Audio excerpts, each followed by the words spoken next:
Good morning, good morning. Oh, just gotta check the mic check here. Mic check 1 2 1 2. Good morning, everybody. Welcome. This is the 10th November here, and we're at another New York session at this time. Let's take a look here. Oh, we got the whole team over here. We got the whole gang here in the Zoom session. We got the whole gang here in our in the Gulag. We got people popping in the Gulag over right here. Oh, nice. We got Twin Mommy Fredericks. Good morning, good morning. Dankon, Chad, Chimsy, Javier, Killy, Momo, David. Welcome. All right. Let's get this show started. And the first thing we need to do is we need to look at the Forex factory. We need to look at the news and we need to see what's awaiting for us today. What kind of tsunamis can we expect? Let's take a look at the news here. Let's see what the London session did. So basically nothing really happened over the London session. I mean, we had some really big moves on GJ here. GJ eventually started moving bullish here. Looking from a news perspective on the NY, there's probably nothing happening at this point.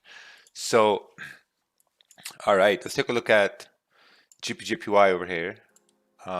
Let's take a look at from the daily. So let's just do some fresh analysis on GPJPY starting from the daily time frame.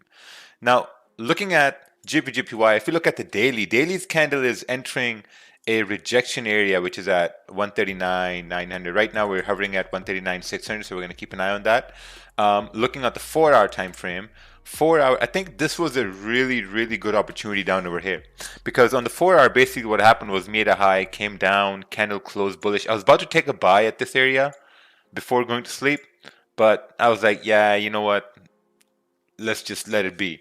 So that went up. So let's take a look at the 1-hour time frame here. 1-hour is obviously bullish. We can't take a sell right now because, you know, candles are bullish at the same time this 1-hour candle is still open. Let's take a look at the 30-minute time frame right now. Looking at the 30-minute is very interesting, right? Because first of all, if we kind of like remove this top zone here, and if we draw a resistance, right? So 30-minute has basically formed a resistance at 139,700. We have a resistance up over here. At the same time, we have a support down here on the 30-minute time frame now, right? So in an uptrend, we've created a high, we've created a support, and if we measure this range, this is a 27 pip range, right? I would say if we break below this support, 139,420, 139,400, I think there's a very high probability you can see price coming down towards 139 even. That's around like 40 pips away. Yeah, I think that could be a very good counter trend trade if we break below 139,400, 129, 139, like, you know, 410. So that's something I'm going to be looking at right over here for price to come down here. But if we do start breaking above 139,700, then obviously, you know, we're going to start moving up. So within this range, I'm not going to be looking to take a trade within this range. I'm probably going to be looking to see if we can get a sell below 139,410. So we'll need a candle closing below this area for price to continue down. People in Slack are saying they can't join. Impossible.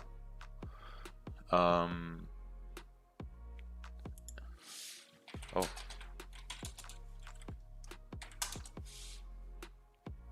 Please wait. Oh, okay. I didn't turn off the waiting room. So everyone was waiting. All right, there you go. Hey, Rakeel. Morning. Hey, good morning. Morning. Okay. Morning, man. Hey, good morning. So basically that's what I'm looking at. So possibly sells below 139, let's say 400, because this is a support form right over here, right? If price respects this support, and if you break above 139,700, then we're continuing to move. All right, let me just mute everybody here. Awesome. Then we can continue to move up. But if we break below here, then we have this clean range coming all the way down into this 35, 36 pip range here.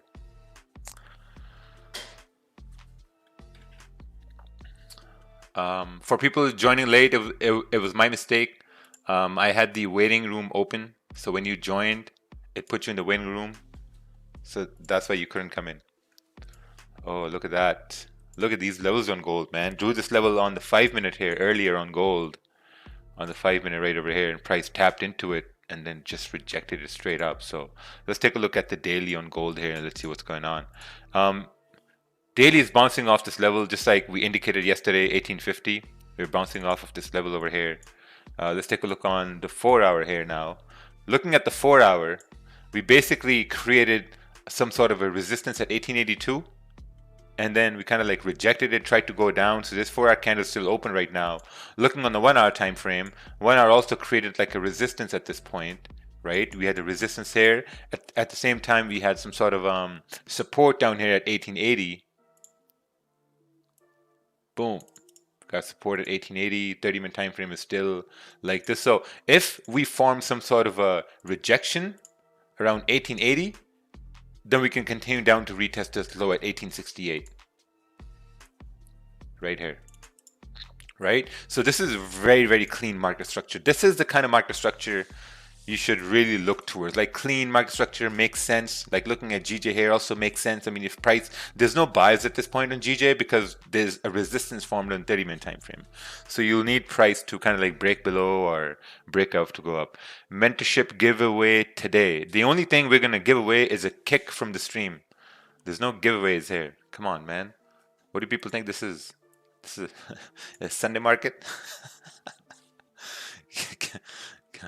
I've noticed market creates obvious patterns. For example, the bearish engulfing, bait sellers. Yeah, exactly, right? So this could be, so if this candle continues moving beyond 139,700, so then we can say, okay, this candle is like a booby trap candle, and then we can continue to move up. So let's go to the 1-hour time frame, and let's take a look to the left. Because if we break above 139,700, we need to know a 1-hour level where price can continue on to, right? So the first level we see is at somewhere right over here, 140, right? 140 is not that far away, it's about like 35 pips away. 140, there's another one we see at like, yeah, it's pretty rangy here as we continue to go up. Starts to get pretty rangy. Ranger danger. Yeah, let's take a look right here on the 30-minute time frame. Because we're trying to find a level here. Yeah, it's a lot of range here, right? So see how 139,700 was respected back on 8 September. It was respected again as support. So there was a lot of range here. So I think a better position would be to maybe, yeah, might be looking at like impulse entries if we break above the high over here on the 30-minute time frame, if we break up the high. So we still got some time left for this candle to close, so we're gonna wait and see what happens. I have a question about that 1880 level on gold. Sometimes you neglect that kind of zones because candles are going straight through it. Sometimes you aren't neglecting it. Could you explain why to take them into consideration? Yeah, so basically this was a support. Price broke support, came down. So as price is coming up, we're kind of like, so this would be a retest area. If price creates like a resistance here, then we can say, okay, you know, price broke, retest to continue down. But if it breaks above this zone, then there's no retest, right? Then we can say, okay, yeah, maybe now price can continue to go up to the top of the zone. Holy, this is like a 100 pip zone over here. Wow. This reminds me of gold back from March. Back from March and April when there was a lot of volatility there on gold. Are you a say trader or like a day trader?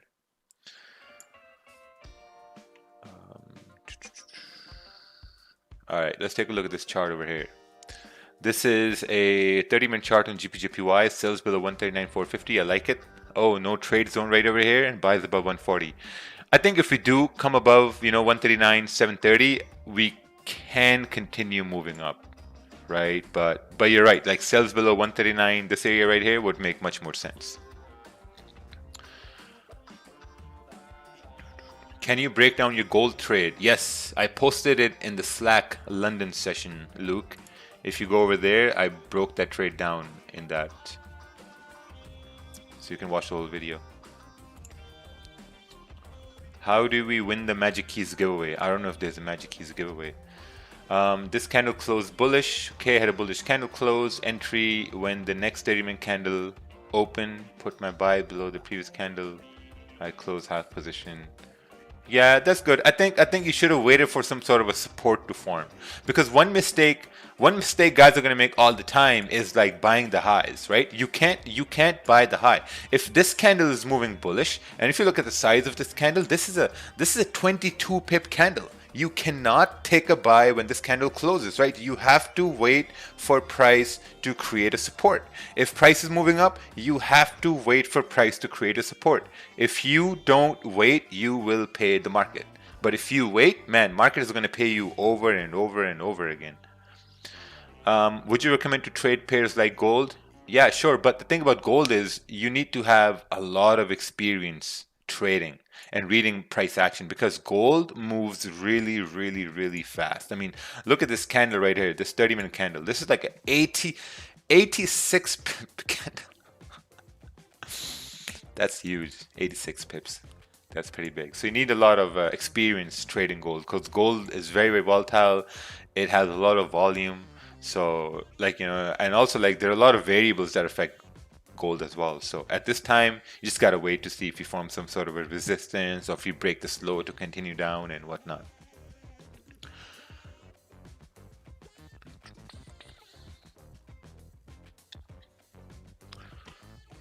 Yeah, so far I'm just waiting on GJ here. I'm waiting on GPJPY to see if we break below here or if we break above here to continue going up. There's no trade in this range. I'm not going to look for a trade here. I already took a gold sell earlier on. Had like GJ sells in the Asian session. I think the Asian session sells were right over here on the 1 hour time frame.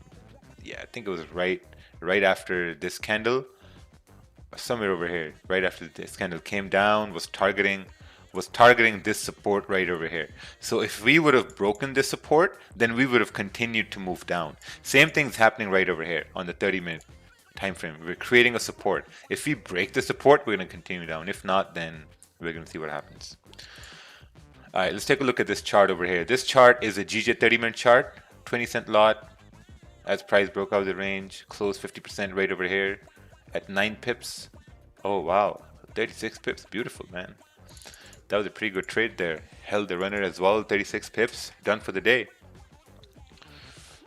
My bias is bullish, looking for buys, but the price is approaching the 1 hour resistance to the left hand side. Resistance formed, buy when price closes above. Perfect.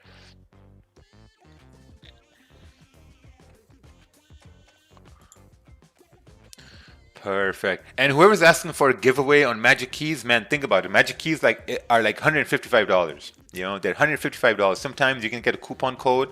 It comes to like $130, $135. If you can't afford Magic Keys, trust me, you cannot afford to trade. Because I see people lose thousands of dollars and they cry about a $10 discount on something that costs literally a portion of the account that you've blown. Just makes no sense at all. Some people are saying that trading gold is not permissible according to Islam. I don't know about this. I don't know about this either. I mean, I trade gold and nothing has happened. Oh, we got our first participant raising the hand.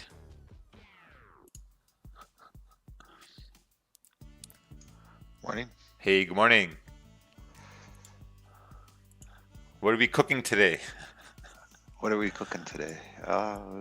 Geez, we cooked exactly what we said we were going to do. I missed GJ buys. I'm not happy about that. Yeah, I missed them too. I planned them too. Oh, I said yesterday that it's so weird the market's moving this fast. We literally ripped through 138. Yeah. Yeah, it was a straight rip. It happened in London too. Yeah, it's scary because we're getting to that point where we get into the 140s. It gets difficult to trade because it's going to get very choppy. If you look at GJ on the weekly in the 140s area, like if you move over there, you'll see there's a lot of chop. Just go a little bit more to the left. All this. That's what I was trying to avoid. Like I was trying to get in over here somewhere so that as we went through, we could put a stop loss over here and then just ride this chop. I just this is going to be a big problem over here now. So that was why I was hoping I can get in. I'm going to see if we can get in, but this area here, obviously, you have basically your supply right over here, and then your demand here. So we're returning back to this level. So I think we're okay till about 141, 142. So I'll wait to see if we can get an entry. I would have I think tonight I'll have to look for it. I don't know if I can get something today with GJ. I think on the Asian session, I'm going to look for the candle to form and then ride it through the London session, because I think that's what's happening now. London session's getting the GJ big move, unless later on this morning, but I want the big move, not the like 20 or 30 pips. See that big move? If we get this correction today, we can get the big move tomorrow. Yes, and that's the idea. Like ideally what you would want is you'd want to get your entry in somewhere over, like down over here, like in the 138, and then you can hold your stop loss here and then just let this do everything, and then it'll continue, right? That's what I was trying to get, because yesterday we had all of this and we got up to the high of like 138 and then it bounced back down. And then the idea was this should have come this morning. We should, like, I'm trying to be greedy here, but we should have gotten this morning. Like, this shouldn't happen in London session. No, London has been pretty volatile. Yeah. Like last night I saw the 4 hours. It was like it was like 10 p.m. I was really getting tired. I wanted to go to bed, but I wanted to take a buy as well. But then I was like, what if it retests? And I was just like, yeah, you know what? Just like leave it. And of course, this morning I woke up and like, God damn, man. Yeah. Should have had the buy. It moved. I mean, gold did exactly what I said it was going to do. It pulled all the way back. My suspicion with gold is this area here on the daily with gold. We are going to probably sit around, and this is going to be a no trade day today. I think we're going to have this candle sort of sit, and then you might find tomorrow's candle do something like this, if anything. But I think the news about the vaccine and all that other stuff now has sort of subsided, because people are getting more information about the vaccine, and it's not actually the information that was provided isn't enough data to support a good or a bad feeling. It was sort of a headline. But now people have dissected the headline, and it's really just the company saying that they're on track and it's better than what they expected. It doesn't mean really anything. So there's a lot of confusion now. So that was a lot of fake optimism too. Yes, that's exactly what it was. Because now people have actually read into the report, and they realize that the vaccine company it's basically. Oh, that's true. Yeah, basically was they said that it's very effective, but it's more effective than what they thought it was going to be, but it doesn't necessarily prove anything.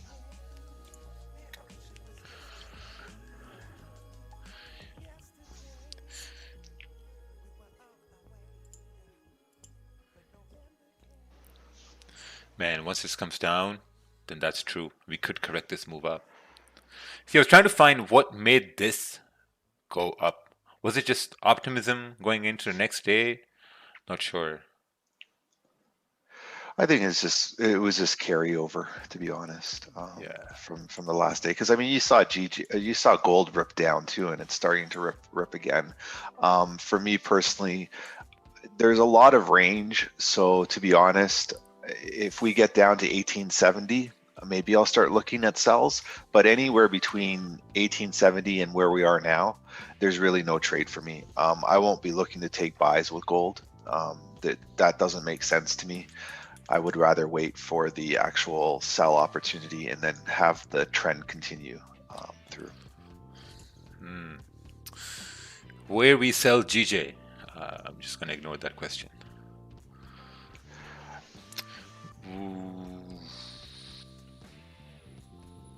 Because ideally with gold, if we actually get this continuation on the monthly with bearish movement, we could probably go to 1780.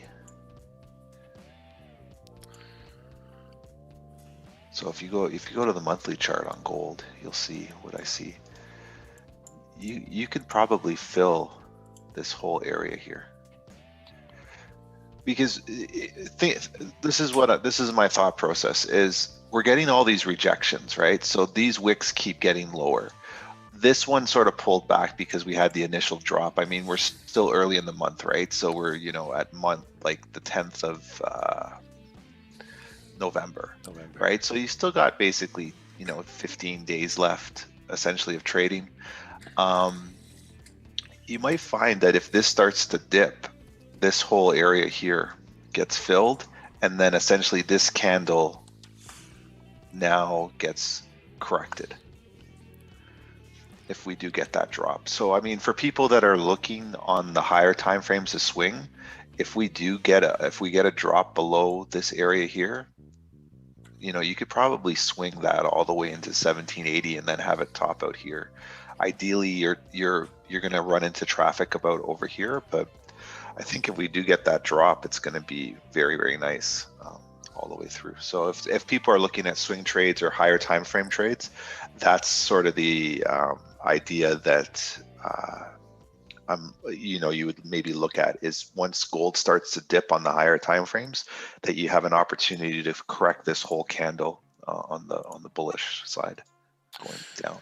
Yeah, even right here. So that's a very strong daily area here as well. Yes. The 1853 area. Yeah. 1809, 1806. Yeah, look at that. So this is what someone would call an order block right over here. Okay. I just call it consolidation. Alrighty. That sounds like a plan. Nice order blocks right down there. Nice. Okay, they're nice. Nice. Lots of money to be made today. Lots of conspiracies. This is a Forex. Floyd Mayweather, he's a boxer, but now a Forex trader. Oh man, I saw that. I was like, man, this guy can't even read. How is he promoting Forex, man? I don't know, man. It was just unreal. Like they probably paid him $500,000 to promote that. Oh yeah, that's what it was. It was just a paid IG ad. Yeah. And it was his manager that probably took it and was like, "Hey, Mayweather, we need your 5 minutes." He's like, "Okay, read. Okay, this is the script. Memorize this." Yeah, don't read it. Yeah. Maybe he had a thing in his ear and someone just dictating that. Yeah, pretty much. So I have this big opportunity with my good friend Chris. Yeah. And what we'll do. Oh shit! Crazy. When the vaccine is officially out, will gold drop further? There are a lot of, I don't know. I'm not really sure because when the vaccine is going to come out, we're also going to know. Man, Ted, I don't know if the vaccine is going to be out anytime soon until they really decide who's going to stay in the office. Yeah. Well, you saw what happened yesterday, right? The Supreme Court or the Attorney General has allowed the Trump discussion to go through without even any evidence. Oh wow! Yeah, that was all over the news. So he's allowed it to be investigated without any critical evidence. Welcome to the Wild West of the USA. It's like, hey, I don't agree with this. It's like, okay, no problem. We'll look at it. It's like, but there's no evidence. But that's okay. That's okay, man. Trump's got money. Yeah. That's all what it is. Because he put all his boys in power. That's true. Yeah, he did. Actually, all the Supreme Court people are the same lawyers that were part of the Bush-Gore fiasco. So now they're all Supreme Court judges. This guy's played like level 6 chess right now. It's like, because in 2018, I guess I was reading, he enacted the Election Act, brought those Supreme Court justices that were all part of the Bush campaign, all the lawyers from the Bush campaign, into the Supreme Court, and now he's using them, and they're all sitting there waiting to go at these guys.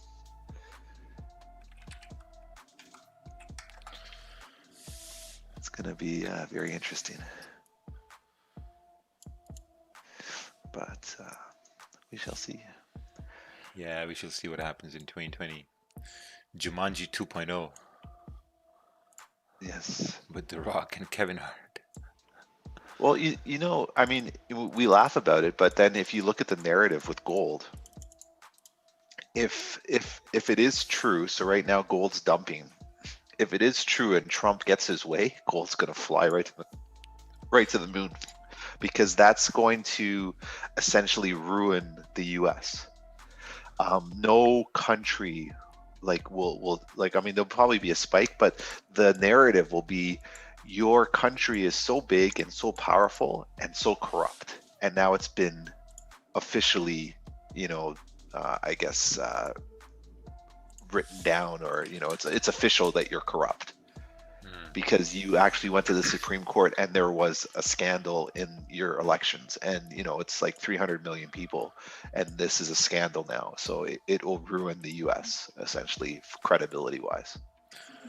Ted, I think everyone, a lot of people know there's a lot of corrupt people out there, but do you think maybe it would change the election process for the better if they figure this out and really get into how we can fix the election process moving forward?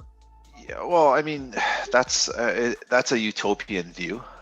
It's an idealistic view, because the whole thing, elections will never be, let's put it this way, there's never going to be a I guess rigged is a bad word, but there's never going to be a proper election in any country.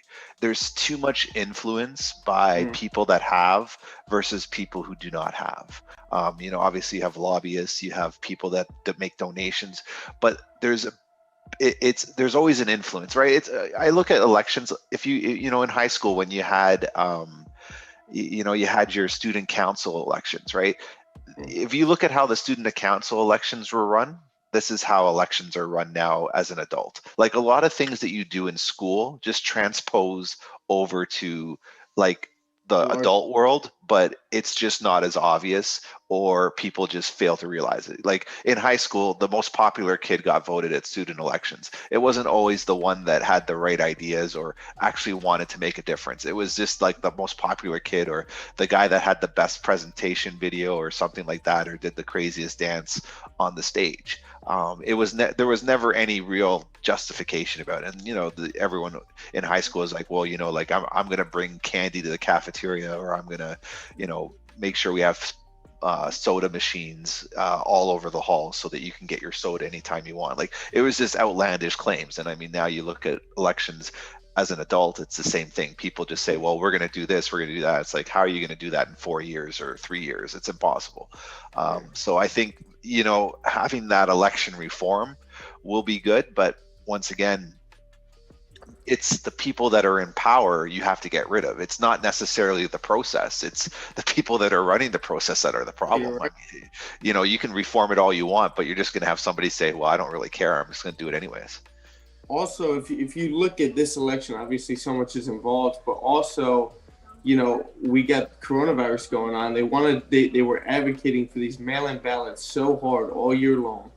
I mean, hopefully Corona isn't around by the next one, but we can't say certain words. We can't say certain words. Okay. Yeah. Okay. Yeah. So maybe things will change by that time. Is what I'm saying. Yeah, you just have to just mute your word. you could say the C word. The C word. Yeah, or say Voldemort. One point I'd make is that the next election, the narrative is beautiful. You can say, we got cheated. Any Republican candidate can say, look, we got cheated last time. We're the party for justice. And it's a fantastic narrative to win the next one. Do you see what I mean? You have that moment, say, look, we got cheated out of it last time. We're not going to have it this time. And normally by, 4 years, most people are a bit upset with their party anyway. You can have a lot of people switch over. Mm-hmm. That's why presidents get elected, because of the previous president. That's right. Bush came in because of Clinton. Trump came in because of Obama. And that's basically how it goes. Yeah, it's scary. I mean, when you look at how Trump got elected previously, hats off to the person who ran his campaign, because essentially they figured out where to get the right votes and do what they needed to do. Because a lot of I guess the rhetoric there is you now start promoting to the less educated, I guess, or the people that are easily the fear mongering, right? Because you can always see and I mean, it's not to discount people's intelligence or any specific part of the United States. That's not my thing. But it's like when you look at the blue states versus the red states, they're always the same. Like if you look at say like a metropolis, for the most part, they always vote like Democrat, right? Because it's a little bit more educated than people that vote Republican, or the views or values are different, right? So that, I think, in itself really shapes the US in general, that over the years there's never been a chance where in some states another party has been given an opportunity to express or to I guess work with that particular state. To me, that's pretty scary. It's similar here in Ontario, right? In Canada, we have three electoral parties. We have the New Democrat Party, which is sort of like the Socialist Party. They, they work a lot with unions. They're for the people. You have the Conservative Party, which is more of like the businessmen, like the finance style. And then you have the Liberal Party, which obviously is just more of like we want to help everybody, and things like that. And you'll find, like in Ontario, we flip-flop. We go from a liberal majority to like a conservative majority, and then the NDP, or the New Democrat Party, they never get in. Like it's like they got in once in the last like 25 years. So it's just interesting. It just flip-flops back and forth. And I mean, really, at the end of the day, they all do the same job, and they blame the previous government before them.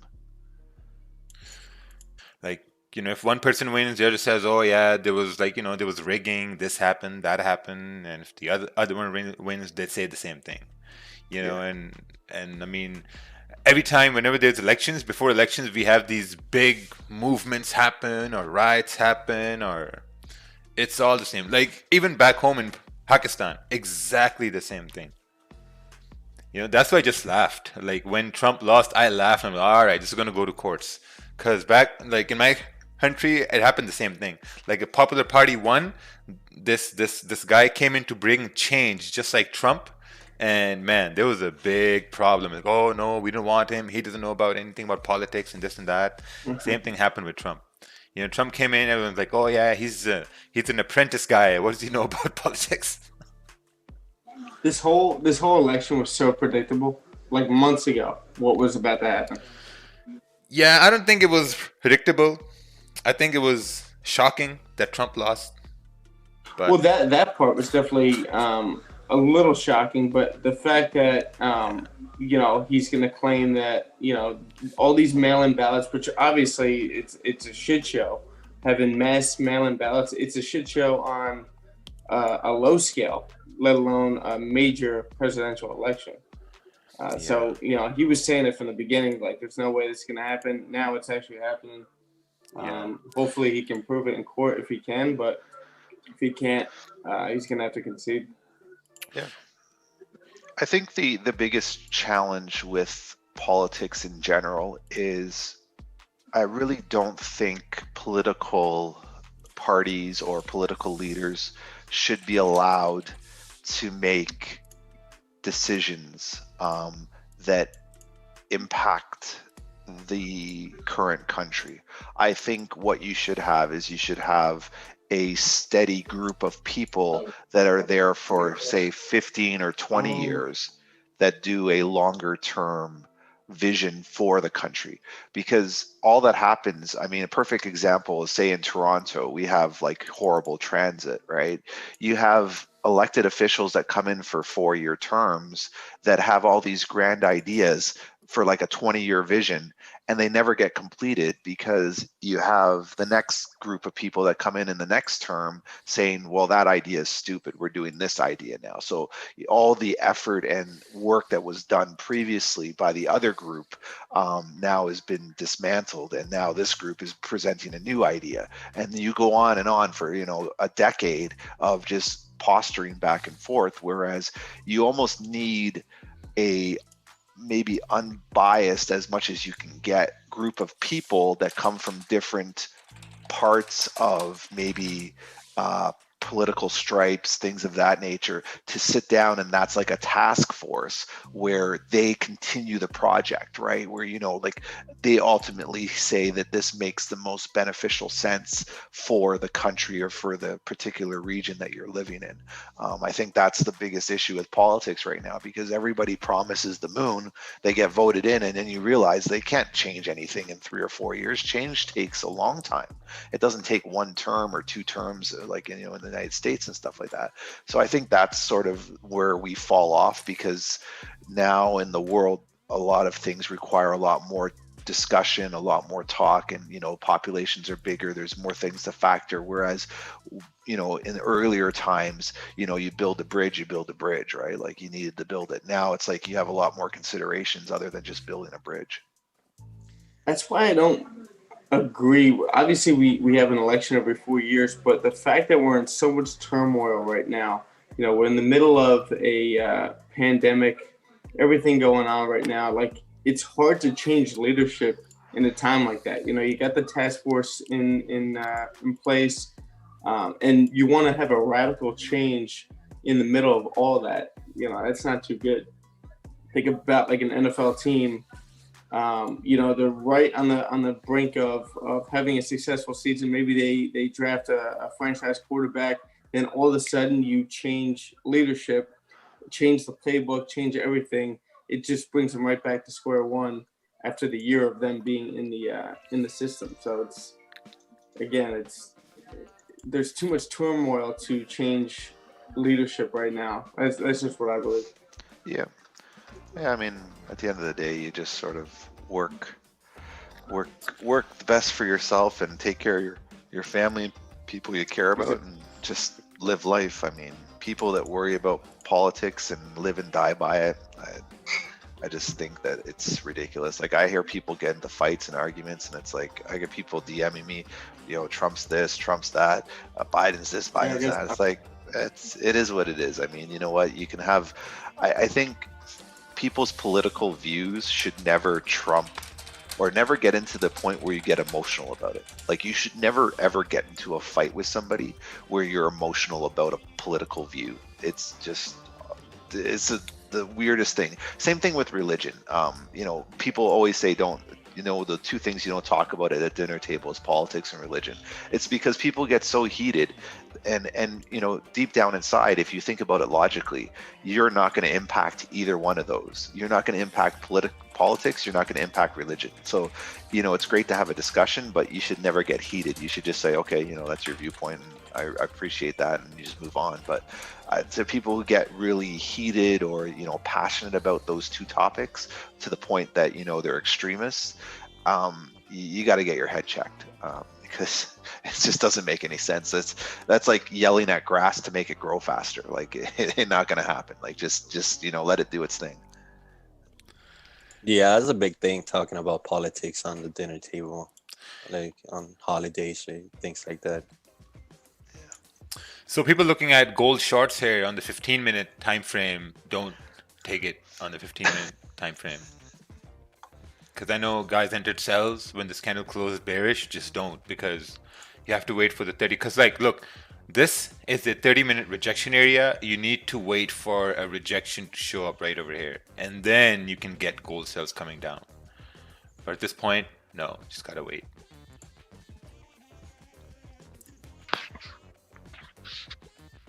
Yeah, I think good gold sells will be below 1877, to be honest. If you're looking at sells,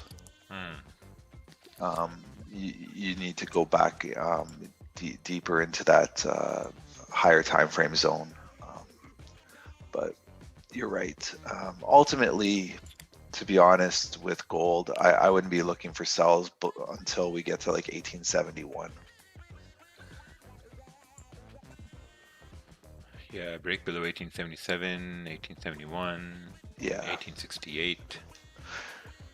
Yeah, if we can get a break below 1877 or you know, if you want to be very conservative and go 1871, those are probably your best bets right now. In this region of 1880s and 1879 and stuff like that, it's very scary. You could potentially get a great entry at this point and ride it down. I just don't like having to get stopped out. I rather just wait for it to actually show us its hand. Because I mean, technically speaking, you can get like a 30 or 40 pip move with gold in like a 5-minute candle, so we don't have to worry too much. All right, GJ is also coming down to this area here. We got 2 minutes left for this candle to close on the 15-minute time frame. Let's take a look here. Go a little deeper.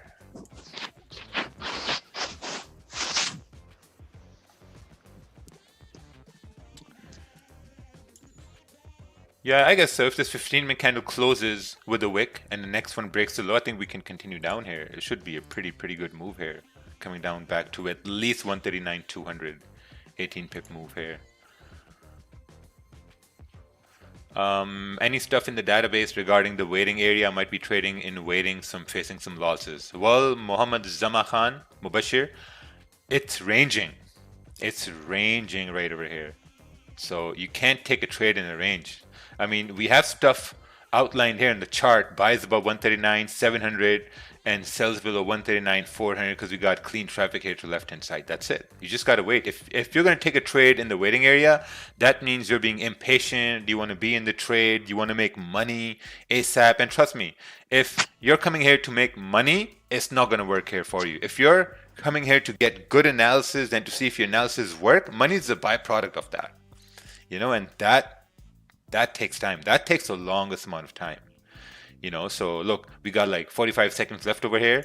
As this candle closes and the next one breaks the low, boom, easy trade coming down. You got a big clean range over here. 4-hour wick fill looks good for gold as well. Yeah, that too if you break below here, 1877. Yeah, that's promising.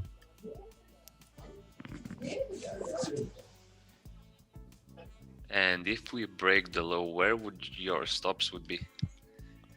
On GJ? Yeah, on GJ. Yeah, I mean, if the candle breaks the low, it's going to be above the candle that actually breaks the low. So basically back above the zone. Yeah, exactly. Okay. So see, this candle closed above that support, so there's no sells at this point. We can see gold here also now it's turning bearish. 15-minute has also turned bearish here. Really high possibility for it to come down towards 1875 and then continue on. And with that also, when the 30-minute candle closes bearish, man, super easy sells on gold. I'm not taking sells on gold because, you know, like I'm waiting for GJ. Yeah, if you go back to the gold chart there for a second, Raja. If you go, was it the hour chart I think you were on before? 30-minute. 30-minute? Yeah, I think anything, once we break this area here, this will be your clean move down.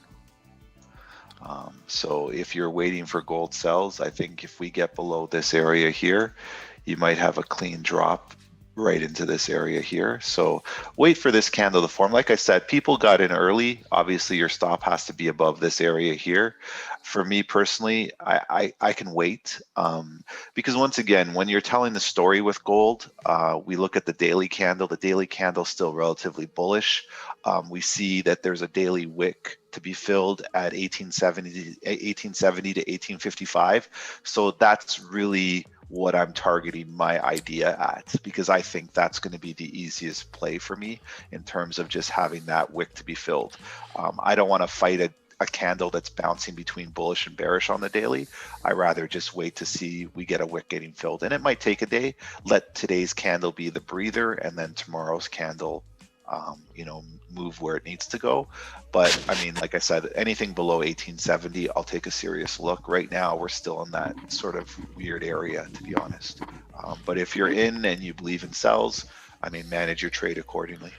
I don't know why someone would even be in sells right now on gold. Shouldn't. You'd be surprised. I'm surprised, man. I'm getting DMs over here right now in Slack.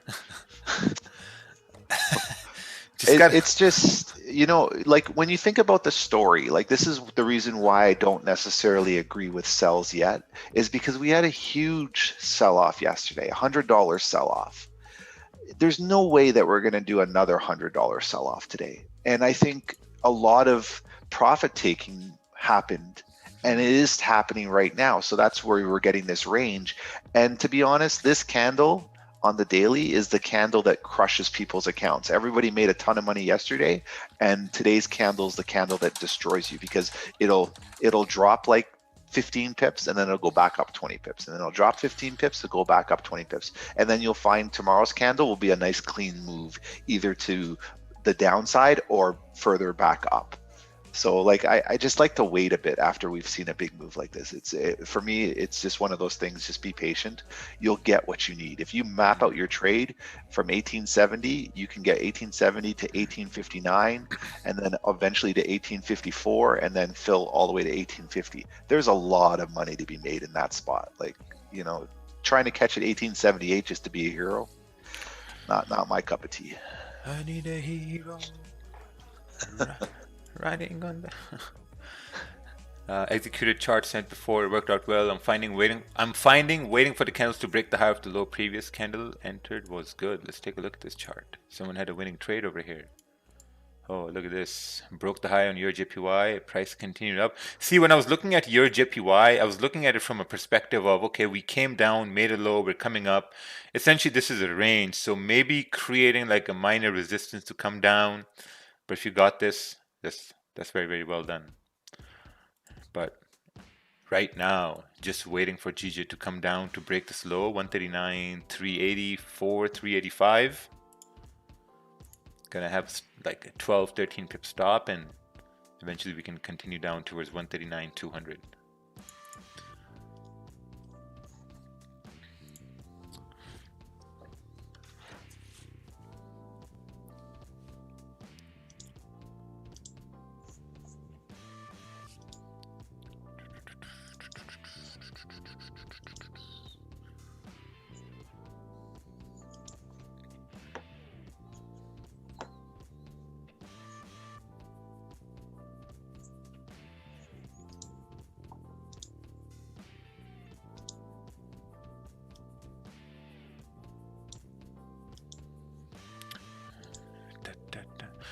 When is the coffee break? There's no coffee break. There's coffee right here. All right, we're coming down. We're closer to break the low over here. And as we come down to break the low, I think this is going to be a very, very good opportunity for price to continue down. So just waiting for that break of the low over here. And then when enter, stop is going to be around, 10, 12 pips, and then it's going to be a good day. Good day, mates. Just gotta wait.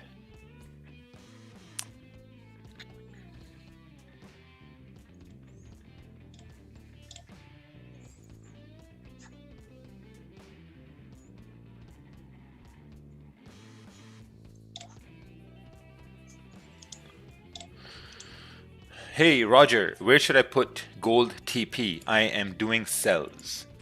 Well, you can put gold TP to 1868 level, 1872, 1874, 1876. Wherever you think is going to be okay for you to book profits, that's where you can put your gold TP. So I'm just waiting for the candle to break the low, because once it breaks the low, then there's a high probability it's going to continue down to make a lower low. And when it makes a lower low, then obviously, it should continue moving bearish because we got this clean candle moving up. So I think that would be a very good opportunity for price to continue going bearish.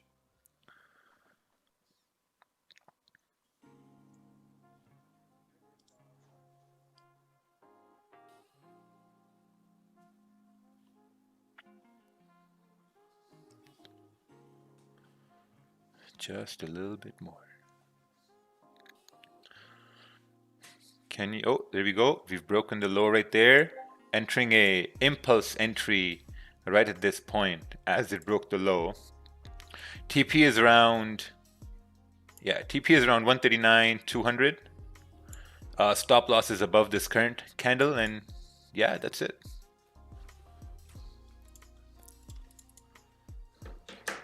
Waited for this analysis. You can see sells below 139,400. We've broken below 139,400, and there's a high probability it should continue down and correct this move up, which we got in after London Open.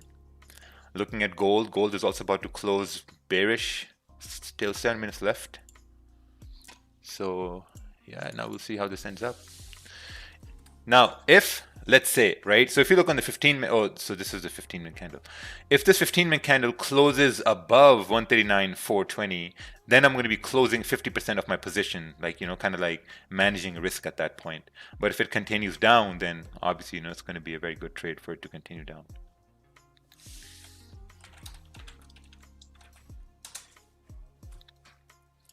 Yeah, I got in at 139,400. Nice. Nice. Why you have TP at 200? Because I wanted to have it all the way down here, but I think 200 is like a, I think it's a decent level, 200. I mean, I'm going to secure positions at 10 pips, and then I'm going to leave the runner running till 200. So I'm going to see, like, you know, first thing is to secure 10 pips and then let the runner run to 200. Essentially, it should continue down towards 139 even, but, you know, that's a long shot over there. So that's why I have it like this. So gold is still open at this point.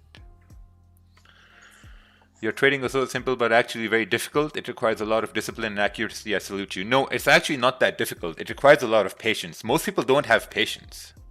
You know, why didn't you wait for the candle to close? Because this was the plan right over here. If you look at the webinar we did on Sunday, the impulsive webinar, this idea is exactly from that webinar.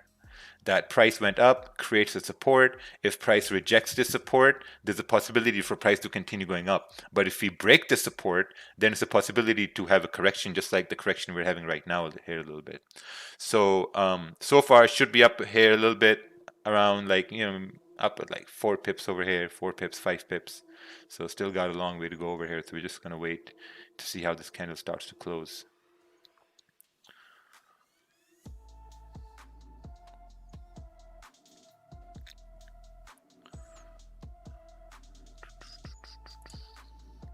Wow, look at this gold. Gold is also about to close in 5 minutes. Let's take a look on the 15-minute time frame. 15 minutes also making that lower highs, lower lows. Ooh, GG is running nice over here now. Ooh, All TP right. hit. You had an 8 pip TP, I Mac? had a 10 pip. 10 pip. But price never went to 139,300. I got in at 139,400. Yeah, but if you entered at 139,400, 10 pips should be at 300. It never went to 300. Put my partial TP to be at 10 pips. So does that take the spread out? I'm No? just messing with you. Oh, okay. Oh.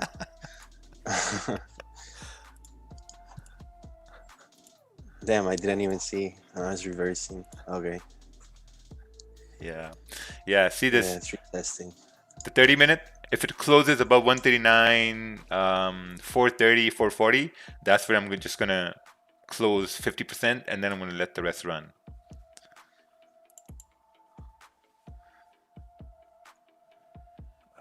Should have stopped down on the runway. Gold is still open over here. Still messing around here. Gold not sure where to go. Bro, you really scared me for 1 second. Like, I set this up for like 3 pips on me. All right, at this point, I closed 50%.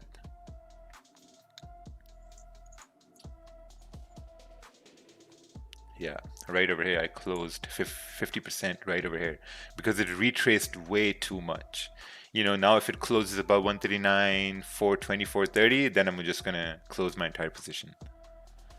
Someone is saying stop loss slap incoming. Yeah, seems like it. I mean, it just needs to close. Got like 3 minutes over here.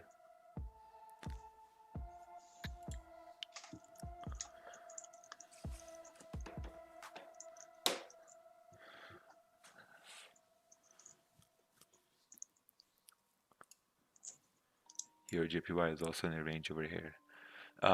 Wouldn't you say that the most patient strategy would be break and retest, and doesn't that add to your confluence? Yes. Break, retest, waiting for counts to close. You know, that's the best thing.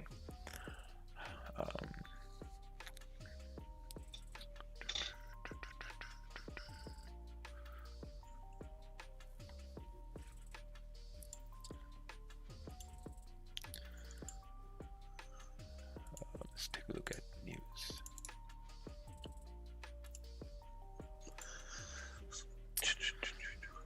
Ooh, 139, 420.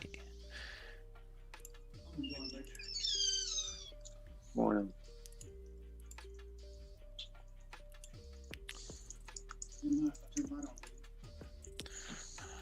Oh, it looks like this is not the day for Raja Banks here today. We got 1 minute and price is closing above this level. Not a good look here for this trade. Not a good look at all.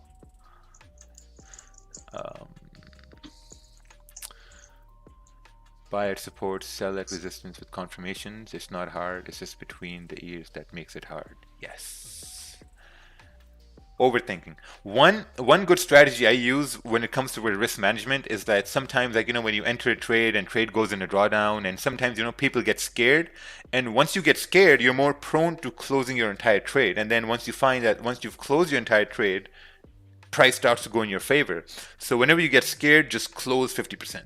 You know, close 50%, close 70%, let some anxiety go, you know, because when you close partial positions, you're letting go of your stress and anxiety and the fear that you may get, like, you know, like stopped out and have like a losing day, losing trade. So that's why, like, you know, always make sure that you're managing risk, you're cutting risk short. I mean, my whole goal with every trade is to lose less than what I'm gonna, like, you know, plan on losing.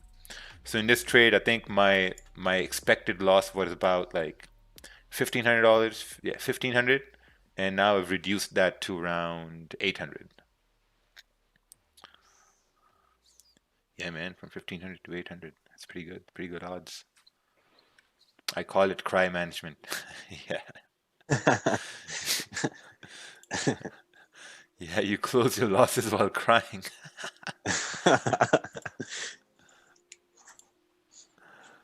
All right.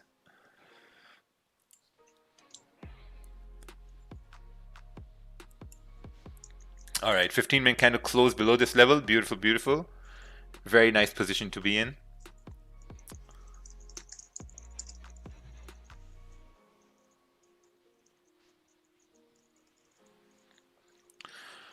I like your Skechers. Do you like my Gucci shoes? Well, your Gucci shoes are gonna be more expensive than Skechers. So I'll take Skechers all day. Vans. Vans. Hey Raja, would you add positions again since you closed half if it keeps going down? Probably below this level right over here. Below this 5-minute support. But we did close below here.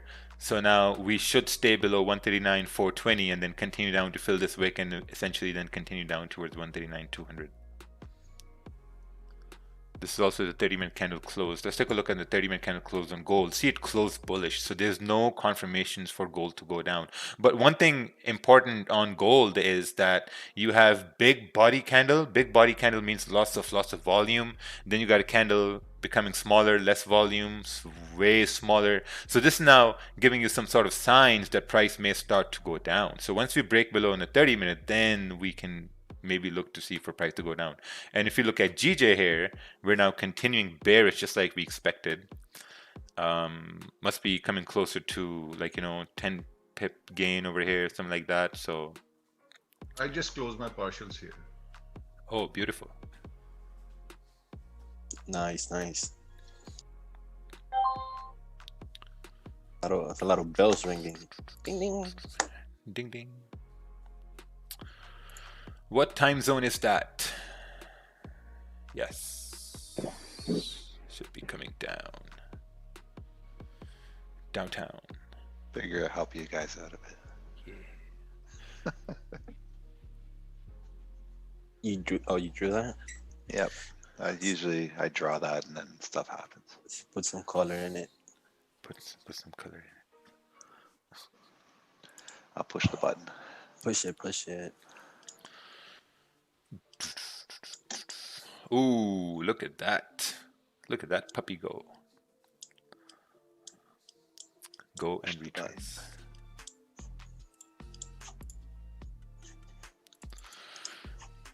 Please share your thoughts about GBP/USD. I think you need to send a chart, and then we can take a look at your GBP/USD. Actually, let's take a look over here. Let's bring out GBP/USD. All right, guys, I gotta run. You guys have a good one. All right. All right, man. Have a good. Yeah, take care. GBP/USD coming down to a support area here. Ooh, look at this. A little bit more. Watching the trade is so conflicting. It's actually very satisfying. I mean, when trade goes in negative, it goes in a drawdown, I get really excited to show off my risk management skills. It's pretty satisfying. And when price goes in profits, I get excited to blow the horn. Yeah, you should get to 223 at least. Yeah. 223, and then I think you might top out at 140. So I think you're good. Ooh, there we go. Securing 10 pips right over here. Beautiful. Securing positions at this point, putting stops at break even. Awesome move over here. Great move here. 223 is a good target. So if you're in right now, 223. Yeah. Perfect.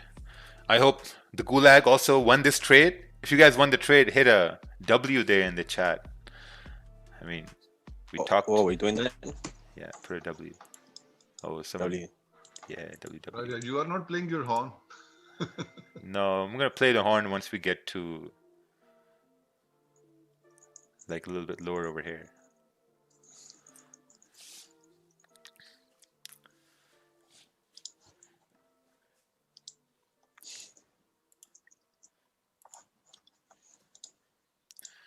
Oh, nice, beautiful. We got a lot of W's here.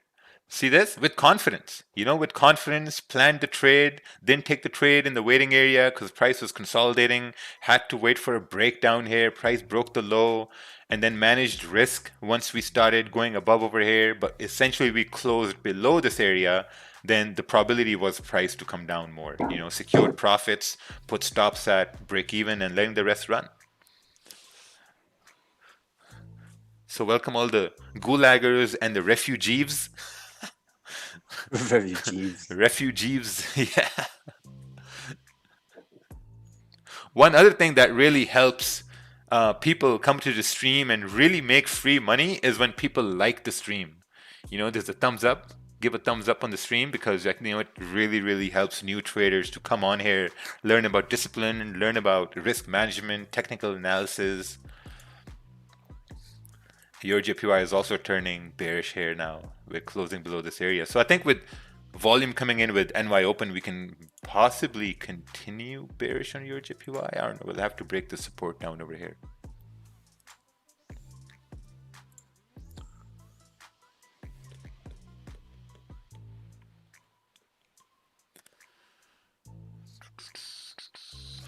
Did you add the half partial that you cut before? Yes, I added it once the new candle started. I didn't want it to announce it because it was risky because, like people try to copy things with double the risk.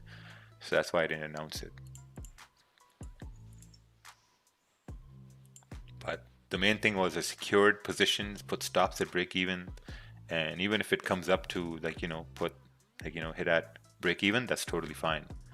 But the main thing is secured positions, secured profits. After this trade is running, I don't think anyone should be looking for another trade. The only thing you should look at if we form a support in this heavy uptrend to continue back up. But this was the move right over here.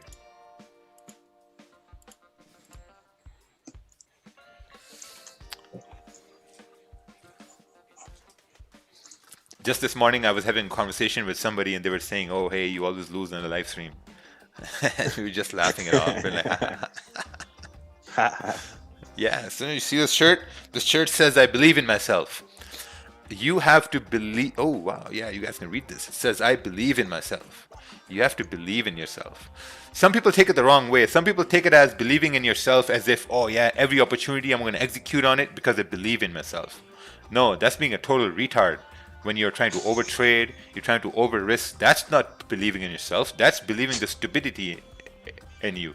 Believing in yourself is like, if you stay disciplined, you need to believe that you will win over the long term. The key is the long term, like months, years, next year, next 6 months, next 12 months.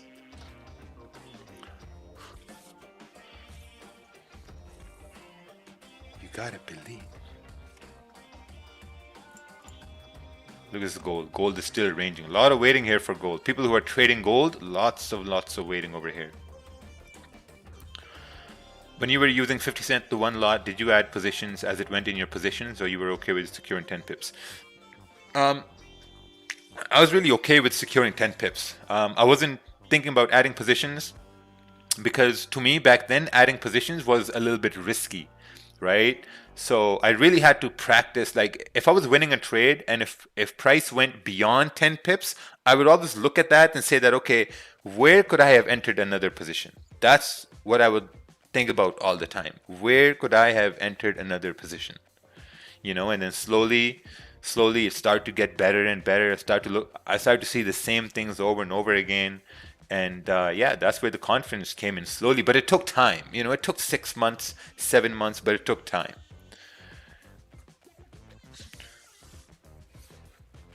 This is my 6th day of my own analysis and didn't take any trade for 6 days. Please comment. All right, let's take a look here. Holy, price had a very high volume. Open buy once price started breaking the high of the previous candle. Oh, beautiful. Beautiful. Above the red zone. Yeah, this is where I wish I had buys. Right over here, as we broke the high from yesterday. Ooh, G just falling further down below. We're coming down to our target here now. Ooh, 139.250. Can we get to 139.200? We're at 262. Candle's about to close in 5 minutes. 15-minute candle. Yeah, so 223. We should be able to get to 223 at least. Where'd you get that 223 number? 5-minute candle. Looking left. Okay, I see this. The bottom of that 5-minute candle, yeah. Yeah, I see it. And then the rest of it was based on just coming right to this point. So having this clean move here, and then coming right to here, and then the rejection will happen here, which is right about here. More precision, that's all. Yeah. There we go. Ooh, 139.248.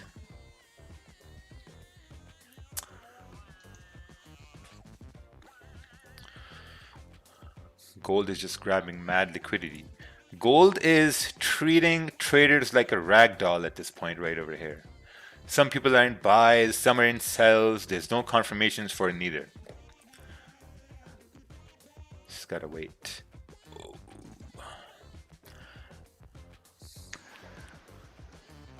There it goes. There it goes. 235. All right. You know what? This is what I'm gonna call it a win right over here. So. 223. Oh, 223. Okay. Yeah. Now you blow the horn. Blow the horn. It's okay. You can blow it. All right, congratulations everybody. You can take your seatbelts off and the safety signs are to level medium right now and we've reached targets here. So whoever took the trade and won the trade, man, congratulations. You took the first win for the day here today. Give it a like. Give it a like to the stream. Yeah, don't forget to give it a like. From next month, we're going to charge $50 to look at any analysis now. So if you want your analysis... No, I think we should do that on April Fools. Yeah.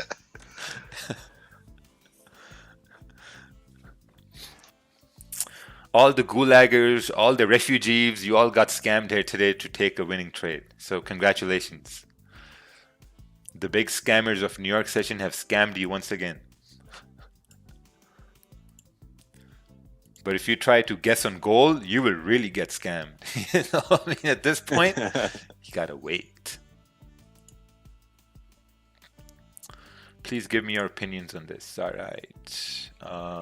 Let's see here. GJ 30-minute.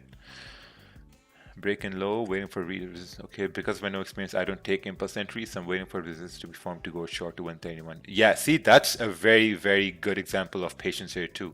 Like if you're a new trader, you're not getting enticed into these sells because you know you haven't seen this before, or maybe the comfort is not there. So it's totally okay for you to wait for price to come up, create like a resistance, and then continue down. But if for some reason, if price does not form a resistance and it continues going down, then that's an opportunity for you to maybe look to see, okay, where could you have gotten an impulse entry? You know, that's what you can do then. Where could you have gotten the impulse entry? And the more you see it happen, the more confident you're going to be with this. Right, so it's all about time. Man, I used to miss moves all the time. Like, you know, price would, like, I would wait for resistance to be formed, I would wait for retest, and I would always miss moves. And then I would always look to see where could I have entered a trade, and that's where this whole idea of impulse entries came about.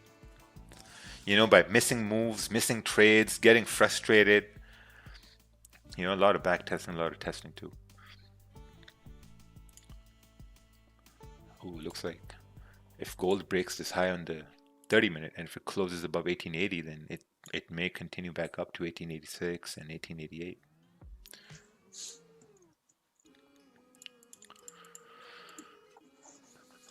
So yeah, this was the only trade for me here today. Just one sells on GJ and that's about it.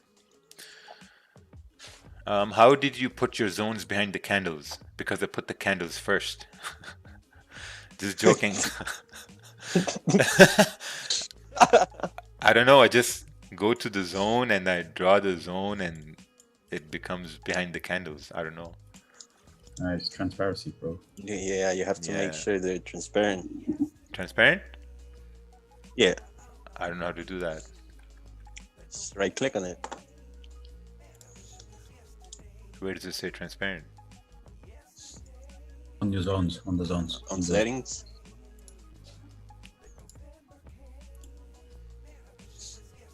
Visibility? Visibility. Ooh, 232. We have reached 232. Congratulations. Finally. Right here, 232. Was it 232 or? No, 223. Oh, 223. 223. We basically did with the spread. Yeah. I noticed that right now.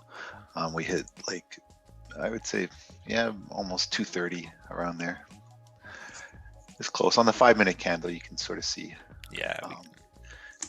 It hit like right there. So you can see how close it was, that little thing matched up there. That was the idea, is this candle here, you should have been able to fill. And then when this one rejects over here, we should fill a little bit further down here. But the difference now is these candles here made up the 15-minute candle, the last 15-minute candle. That's why I was hoping. And now the new 15-minute candle is going to push up a bit before we start to drop. So that's where the exit of the 5-minute candle here helped everybody, because we just got out just before the new 15-minute candle started. That's why I was aiming to say 223, because this would probably fill within that 15-minute range. And then the new 15-minute candle would rifle back up. And that's usually what happens. So it's a little trick that if you watch as you're trading, and as we're coming to a 15-minute candle close, if you look at the 5-minute candle, more than likely there might be a target to the left. If you aim for that target, you'll probably hit that, and that'll be your safest bet to exit before the new 15-minute candle starts, unless you're looking to hold the trade a little bit longer. Because I mean, ideally, this candle here should pop up a bit and drive further down and finish this, which would be the full hour candle at that point. But you know, this was a good move. This was a 10-pip move on a 15-minute candle, which equaled that 5-minute move there. So it's just something that I watch out for, just matching zones. Because I mean, here you could double dip, right? So if this comes all the way back up here, it'll reject up here and then start to drive back down. You basically now come back to your entry in a 5-minute candle, and it's like, well, that sucked. I could have exited over here. So I learned that a long time ago. Yeah, see, that was awesome. Price came down and boom, retracement. So it's always important to secure profits. The runner is going to get stopped out over here. One trade for the day, done.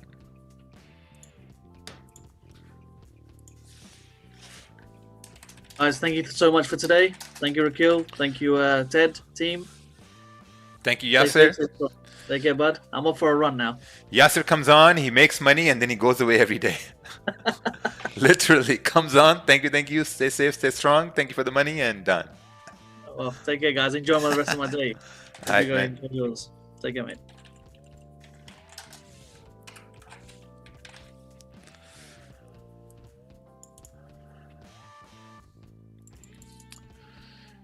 Beautiful. I have headphones on every time Raja blows the horn. I feel like my head explodes right in the morning. That's to wake you up.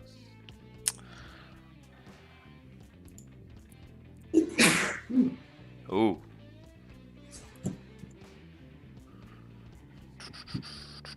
Hey, when will the membership be available again? Probably January 2021. But there's nothing right now. Alright, let's take a look here. This is Euro USD 30-minute chart. Target, oh, you're looking for sells over. Yeah, this looks good because like we're basically tapping into this, man. Alright, I'm just going to mute everyone over here. People have no manners, no decency. When you come on the stream, just mute yourselves, please. So you have a support right down over here, and you have this so this candle needs to close bearish for price to continue down. I don't know what circus you have running down over here, but you really got to get rid of this stuff. I mean, this stuff is not really telling me anything price should go down. The only thing that's going to tell me price is going to go down if you get a candle closing bearish, because that's going to be your first confirmation that price should go down. So looking at all this here, it just makes, I mean, what the hell is this? VIA, VI volume. Some hentai cartoons.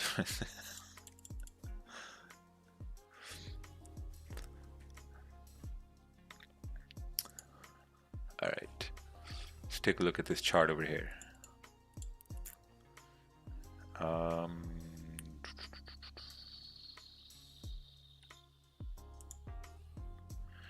This is, ooh, EU, big rejection wick on 30-minute candle closing bearish, creating resistance. Yes, this makes sense.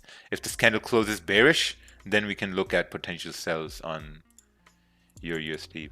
But listen, if you guys won this trade, right? If you guys won this trade on GPJPY, just look at why you won this trade and look at why was this a winning trade. Because this is going to happen over and someone is saying looking for a re-entry. Why would someone look for a re-entry here? This was the trade. You won a trade. This is why people lose. When you win a trade, people don't want to secure those wins, like cherish those wins. If you won a trade and if you call it a day in profits, just remember, you're in the top 10% of people who won the trade today.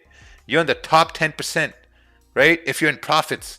If you take another trade and you take a loss, you're in the bottom 90% losers who always lose, who can never win, who can never catch a break. The reason why people can't catch a break is because they don't know how to cherish wins, right? I got this a winning trade and I'm done for the day. I'm not going to take another trade because I got a winning trade. And now I'm in the top 10%. Even if you made, man, I know people with $50,000 accounts, $40,000 accounts. I know people with $100,000 accounts.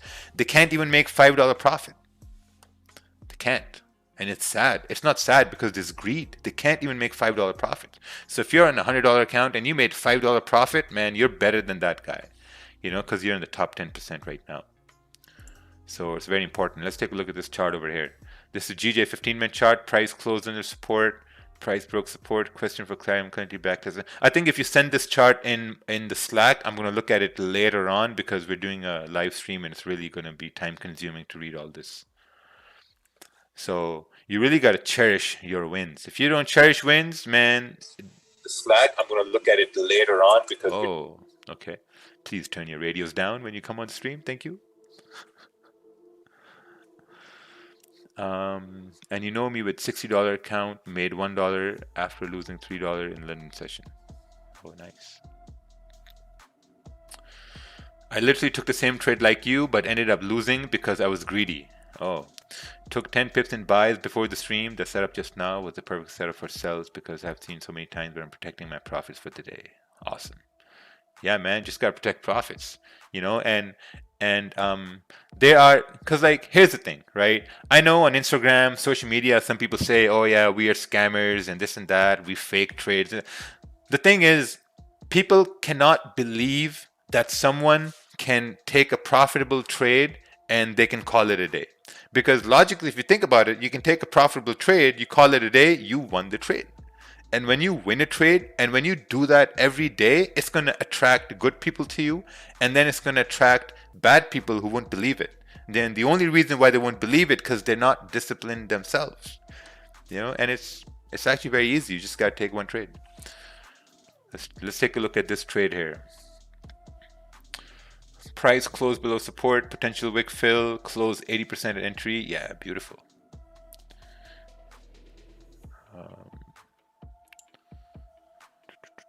Ooh, wrong chart.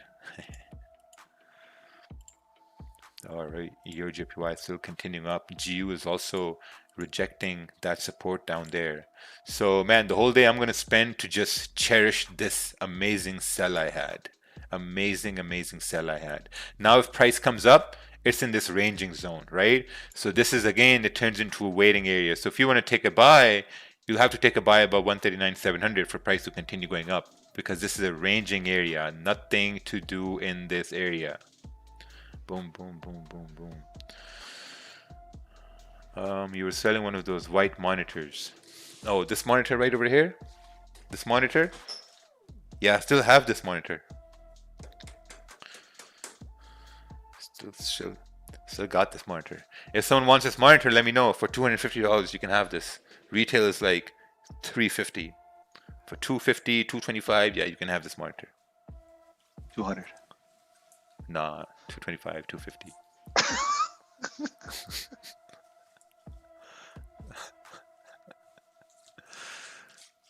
Cause like the previous one, I sold it to somebody for like 200.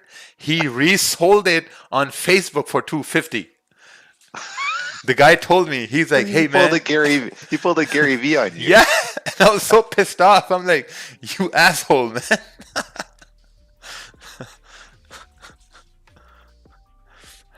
How many monitors do you trade with? Oh yeah, Hamayun, you were saying something. I don't know. I'm saying you should sign it, buddy. It would be worth a bit more.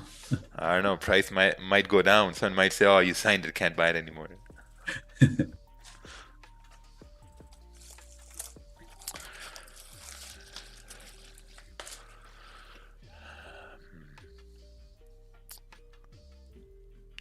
Just joined the stream. So sorry if this has been covered, but how does this look? All right, let's take a look here. Oh, GJ 30-minute chart. Strong bounce at resistance, expected continuous to NY open, impulse at break of 30-minute low, managed risk for negative cut finals. Oh, okay, oh, you enter right over here at the bottom. Yeah, I think, yeah, if you go to the YouTube stream and if you rewind the stream, you'll see that we entered somewhere over here as we broke the low in the 15-minute time frame around 139, 390, 388. That was the entry. Price came down to 14, 15 pips and then started retracing, you know. So it was a counter trend trade, but well managed counter trend trade. If you want to know how to trade counter trends, I think watching this recap would be the best idea to learn how to take counter trend trades, because this was a counter trend on GJ.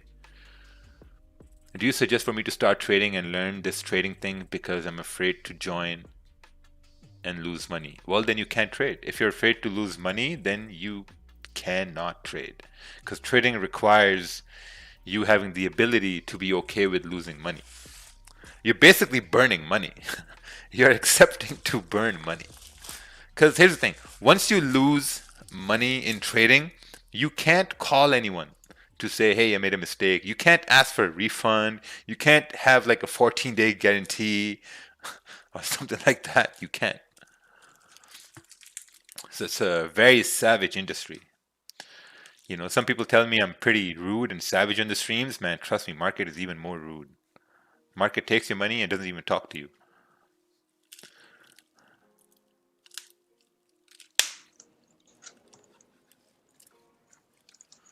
When does Raja get time to mentor? These NY streams are pretty intensive, and there's the gym time for Raja.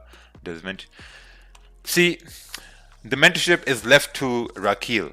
Rakeel does all that. Raja does these live streams. That's all I do. I just do the live streams. So you have to talk to Rakeel for that.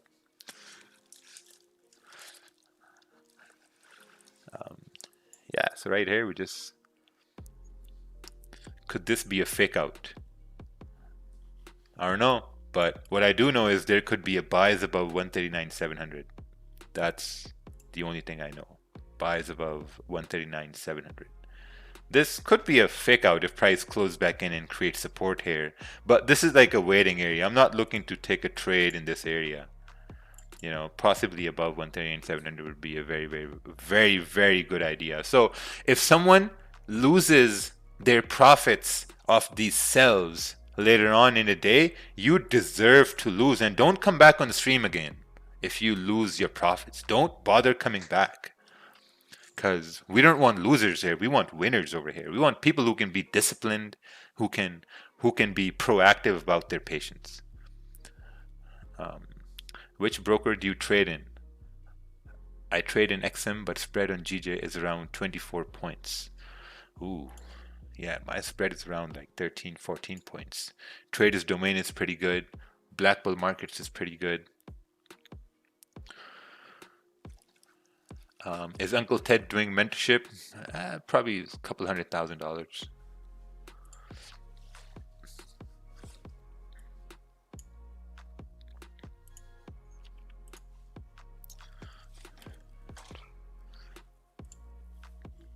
See this? We waited for so long. Waited for about 45 minutes to take a trade that lasted for about, you know, like 10 minutes, 15 minutes. And now that's it. Done for the day. You know, so all you got to do is now just study why this was a winning trade. Oh, this is the NY Open right now. The 1 hour candle has closed. 1 hour candle has closed with a rejection. Looking at the 30-minute candle, 30-minute candle had a support here. We broke the support. This candle went down, and now it's closing back in the range. You know, if it breaks above 139.700, I think we're moving up towards 140.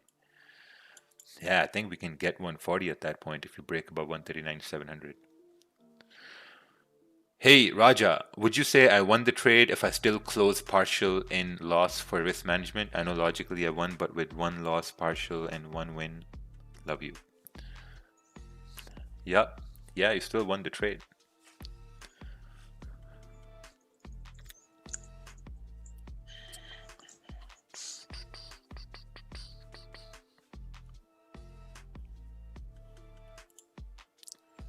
Oh wow, gold is also coming up over here. 30-minute candle. See, there was no sells. Candles are still closing higher. Now we're in this range. We have clean candles here to the left hand side. It should now continue on towards 1885, 1886. But I'm not trading gold. The only trade I took was GJ, and that's it. I'm calling my day at these GJ sells.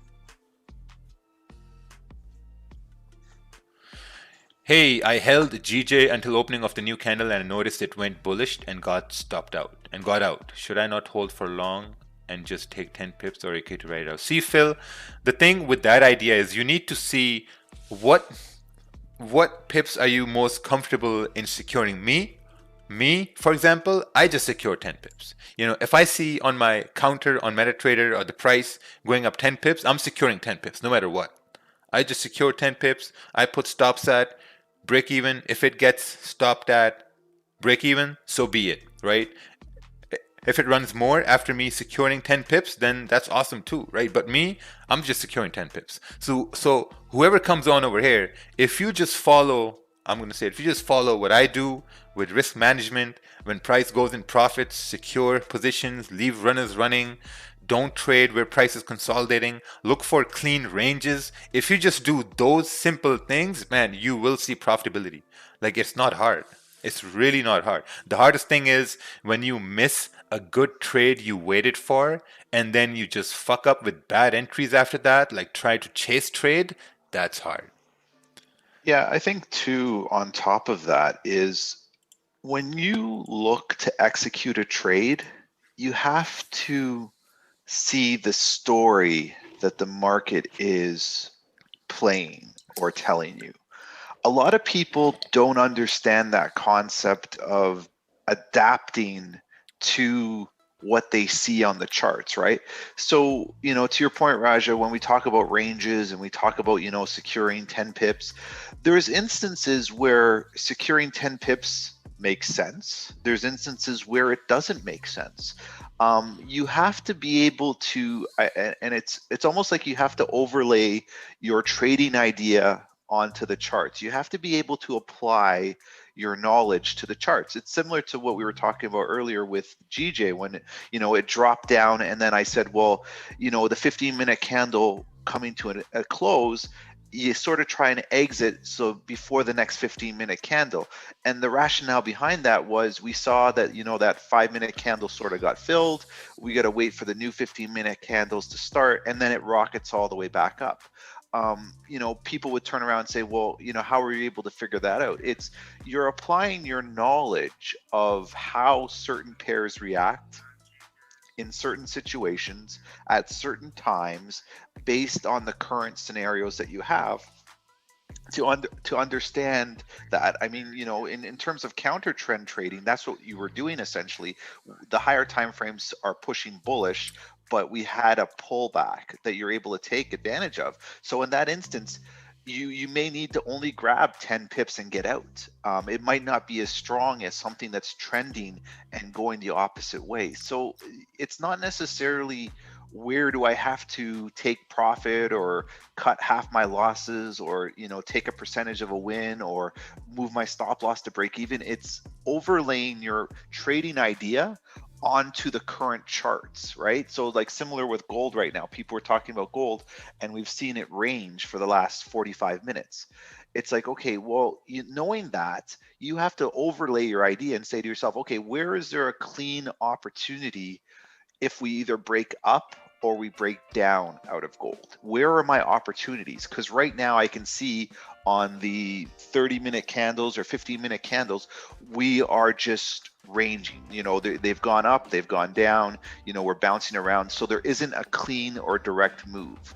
Your idea behind that should always be, where are my cleanest moves? Where are the biggest candles? I want to trade where I see big candles to the left, because that means more than likely it's going to repeat. If I don't see big candles currently, I don't want to be in a position to trade, because that means there's not volume, but more importantly, there's a struggle between buying and selling pressure. So I want to see big candles moving in either direction so I can take advantage of those opportunities and give myself the best, put myself in the best position to win at that point. And I think once you start adapting your mind to putting yourself in the best position to win, you'll find trading becomes a lot easier, and you're not worried about sitting here for 2 hours saying, hey, there's no trade. It's like, I'll catch something tomorrow, or I have planned out my trade. When price hits this point, I'm going to attack it when we come over here. And you haven't blown half your account trying to trade before you get to that point. So once you get to those levels, then you'll realize that trading is just very methodical, and it's applying knowledge that you've seen in previous instances and using probability to help predict your outcome, whether it's a buy position or sell position. It doesn't matter. It's where are we most likely to go and why are we going there.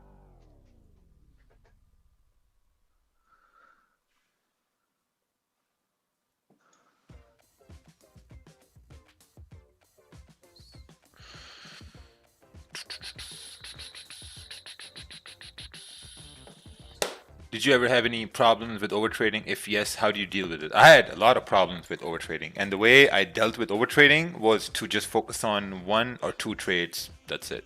It's the hardest thing to do when you're on the charts all the time, but just got to focus on just 1 or 2 trades a day. That's it. That's it. There's nothing more than that. Nothing more. You know, you took the 3rd trade, and then you take the 4th trade, then your emotions start coming in. You take the 5th trade, your brain starts going and starts doing somersaults. 6th trade, oh man, that's it. Then your account starts going negative and percentages go negative. The 5th trade and 6th and 7th trade, man, your account is just fucked. You know, so you really have to control yourself. You have to punish yourself. You know, did you punish yourself when you overtraded? No, I remember I cried on my couch once because I couldn't stop overtrading. And then I would try to pray. I tried to pray to come out of drawdown because I was over leveraged, and man, that didn't work as well either. And it's guys, listen, it's literally easy. Just 1 or 2 trades a day and give it time. You give it time, it's gonna work. Just give it 6 months, 7 months, 1 to 2 trades a day, it's gonna 100% work. And stop looking at people on Instagram who send just random screenshots of them making 40,000, 50,000, just random fucking trades. You know, because that puts your mind in a place where you want to get that by tomorrow or by next week, by next month. You really have to stop looking at that stuff. Yeah, I couldn't agree more. These people that just, you know, because the market trended yesterday, suddenly they're geniuses. Like, and then it goes on for like 15 hours of stories about how much of a trading god they are, and they haven't shown one chart in like 3 weeks. I don't fall for that crap, please. Just please don't. It's not even worth it. You know, there's always going to be people that are going to show you just the one side of trading, and then use their famous line of, well, you know, it just takes hard work to get to this level. It's just a lot of hard work. You know, you got to believe in yourself. It's hard work to get to this level, but you'll get there. And it's like, it's not realistic. It's not the right approach. If these people legitimately wanted to help you, they would be showing you their entries. They would show you why they were taking the trades way before they took the trades, not showing you profit taking after the fact, or a random chart, or, you know, just calling out one trade one day and then deleting it, and then the next day saying, oh, see, I told you so. Like, just don't fall for that, please. And you can see it. It runs rampant throughout this. I think the gulag has gotten smarter. There's 2,700 people here. I think they're starting to recognize those people. You know, when things go well, there's magic posts of millions of dollars, and you know, and then when things aren't going well, people have exercise regimes. They're doing photo shoots with cars. They're eating dinners, and you know, motivational quotes start happening. If you watch those, that's the biggest pattern in social media. Charts. Whoops, I made a mistake. Okay, lifestyle photos, motivation photos, and okay, you forgot about I screwed up last week. Okay, here's some more charts. Don't believe that. If people legitimately want to help you, they'll show you the good times and the bad times.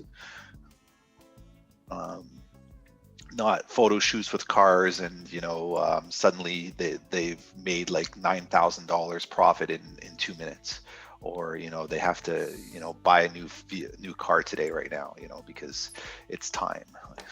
It's frustrating, but you'll notice it. You can look, just go look at certain people's posts, and you'll see there'll be a huge profit, then there'll be nothing for weeks, and there'll be pictures of food, cars, motivational quotes, and some random captions, and then there'll be a chart, and then if it's right, then they'll continue with that chart for about 3 days, and if it's wrong, then they go back onto like fitness, lifting weights, training your mind, you know, like teaching your dog a trick. Like, there's a whole bunch of stuff that they do.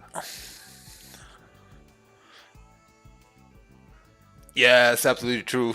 I used to fall for that as well. But like, once I really started understanding the whole dynamics of like few trades a day and just securing profits, calling it a day, man, I started to see all the smokes and mirrors. It's like the fog was just disappeared. And I was like someone can show me an Instagram account, I can look at that and say, okay, fake, fake, fake, real, real, fake, fake, fake, fake, fake. Yeah. And I mean, people are like saying in the chat, like, who cares? What I don't care. I know the pattern, so it doesn't affect me. But what I'm saying is for new traders that look to certain people and they're like, wow, look at what they have. It's giving them it's giving them a false idea. That's the only reason I say what I say. I don't care what people post on social media. They can do whatever they want. But as a new trader, if you were to come into this land of social media and you saw what people were doing, you would think that everybody on social media is a billionaire. Like, I mean, people have got like 9 cars and you're sitting there going, I don't even have a pair of shoes. Like, how are these people have 9 cars and I don't even have a pair of shoes? I got to learn from these people. I got to learn how to trade. And you got people screaming at themselves on Instagram Live, and you know they're talking about getting this and getting that, and you know, oh, life's hard today. I got to figure out, you know, what color to paint my car or wrap my car today. Like, you'd be overloaded. Like, I mean, if I was a new trader and I was 20 years old, I'd think these guys were, you know, better than Wall Street. Like, it's just watch and just see the patterns, and that's more of what I'm trying to tell people. Other than that, I mean, it's great entertainment, don't get me wrong. I watch it as much as everybody else, but I know the what's going on behind the scenes.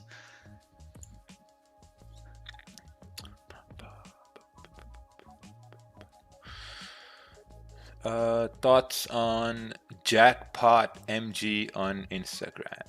Let's take a look here. Jackpot MG.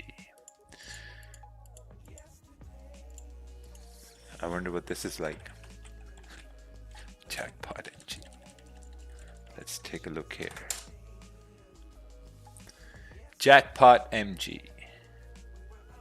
Oh, okay. Oh, we got some bands over here. All right. After running up in the market, it's good to spot itself. Saw modification. All right. Jackpot.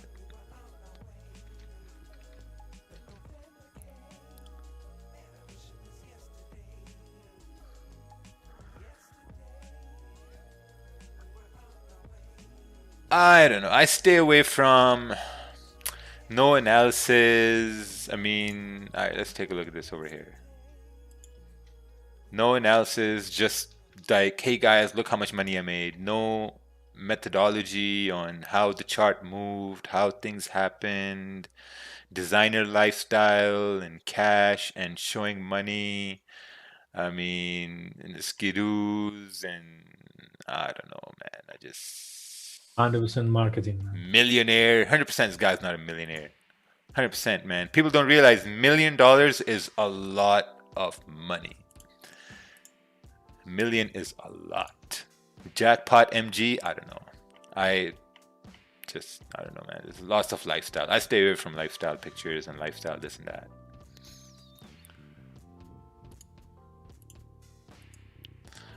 I don't know. Maybe I'm too old school, but there's one person I'm trying to get on as a guest, and he is who? Naveen. Yeah, Naveen. Like, they're not answering me. Oh, okay. There's this another guy, Alex Du.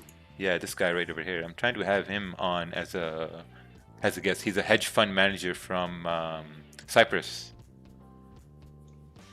Oh, nice. Yeah, he's a like, we've been talking here and there, but not a lot. So I'm probably gonna have him on as a guest, probably this Friday or next Friday. It's gonna be a good discussion.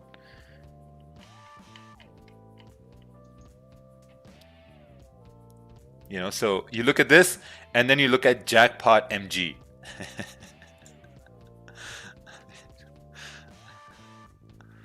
Yeah, you know, like, when I first started, I never got into, I never looked at someone with, like, you know, whenever I saw someone young with the lifestyle, sort of like a portrayal on like Instagram or social media, I just stayed away from that. I gravitated more towards people who are like older than me, wiser than me, and doing well than me. You know, like, other than all like the lifestyle stuff. I mean, that really didn't attract me.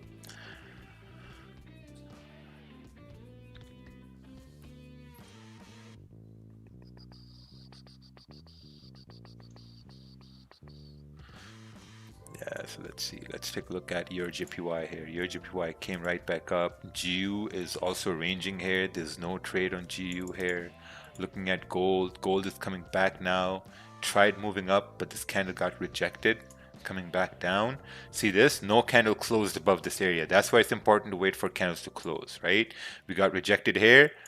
If a candle closed here, then we could go up. But since this is still open, now it's moving back down. Who knows where this is going to go? Just got to wait for this candle to close. The 1 hour candle broke the high and it broke the low. So it's a volatile candle at this point. So like, if the 15-minute starts making a low right over here, after breaking the low at 1877, I think once we break this low, then we can continue moving down.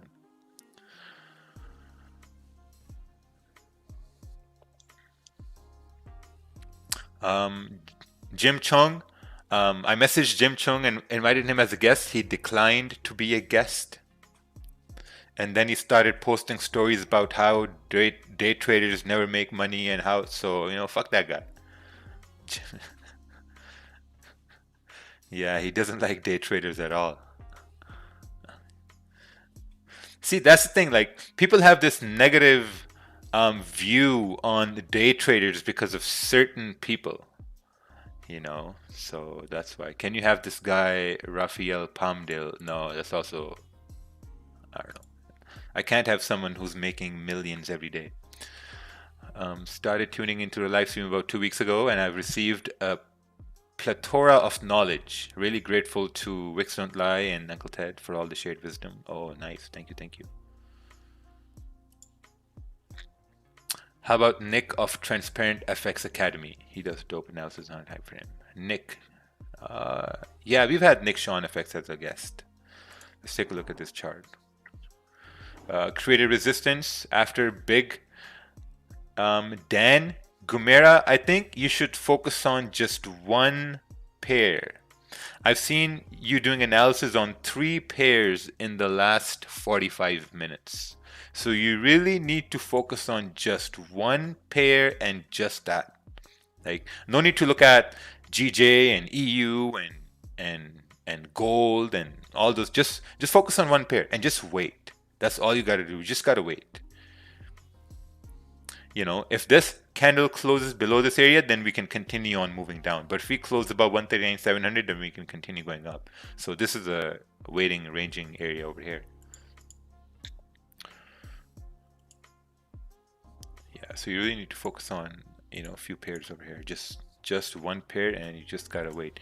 Can you have a Swaggy C on as a guest? Nope. Swaggy C also, I don't know. I'm just gonna stop talking about people, because the guests are not chosen because people want them as a guest. The guests are chosen if Raja Banks sees that guest can provide value to everybody.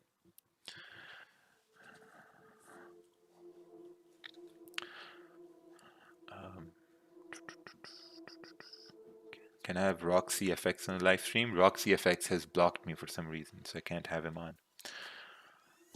Before you started trading impulse entries, what was your trading style and why did you drop it? My trading style was to wait for candles to close below support and then take like a retest for price to continue down. But what I saw, Swaggy C is a millionaire. Well, then I guess I'm a billionaire then. But then what I saw was that sometimes when I would wait for candles to close, candle without doing a retest, they would continue moving down. So I started to look at that and say that, okay, well, how can I get in that candle that didn't do a retest? So that's where the idea of impulse entries come around. So if candles do a retest, then I still take those trades. Like I don't disregard those trades. I still take those trades. Since we are waiting, can you look at pre-London trade? I wonder what you think about the wick on the left. It makes sense. Oh, this is GPJPY 30-minute chart. Yeah, this is too much to read here, Gonzalo. Way too much to read here during a live stream. So I'm going to look at it, send it to me in Slack, and then I'm going to look at it. Would it be cool to have a few of the most successful people from the group as Friday guest here about? Yeah, we can probably do that somewhere down the road. Yeah, I'll be here.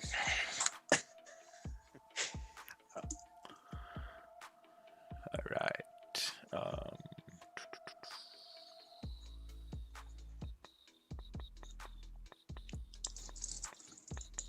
All right, I'm gonna head out. Bye. All right, thank you. Take care. Bye. Take care, Mac. Bye. How to decide when the candles are breaking ranges to take impulse entry or to wait for it to close. It takes experience. You have to literally watch and miss on trades. You know, like if you're missing trades because you didn't take an impulse entry, you have to see that happen 40 or 50 times. That takes anywhere from 3 to 6 months, right? If you want to trade a certain way, let's say if you want to trade based on impulse entries, it's going to take you at least 3 months of you sitting and watching impulse entries happen. And here's how to do that, right? So I'm going to give you guys a cheat code here. The way to do that, let's say that you're going to focus on candles breaking the lows to move down with clean traffic here to the left hand side, right? Makes sense. So logically and technically, if you look at it, if price breaks below 1876 because of this clean candles here to the left hand side, there's a high probability we can continue moving down. If you're only going to focus on this specific setup may not happen tomorrow. It may happen day after tomorrow, or it may happen next week, or it may only happen 2 times next week. It may only happen 3 times next month. So you'll be spending, so if you want to watch the same setup happen, let's say 20, 30 times, it may take you 3 months to 4 months, 5 months, right? Then you're going to have some sort of confidence that, okay, you're going to say, hey, like, you know, I've seen this happen 20 times, 30 times, and from the time I've seen it happen, it works most of the time. That's where your time is spent, right? And you're only going to look at the setup in the time you want to trade. Like sometimes, you know, guys are going to come on in the New York session and they'll say, okay, like, you know what, this is the only setup I'm going to trade. And then you will sit on your charts and look at this. And then you're going to try to find the same setup on the Asian session and pre-London and London session and London close. It doesn't work like that.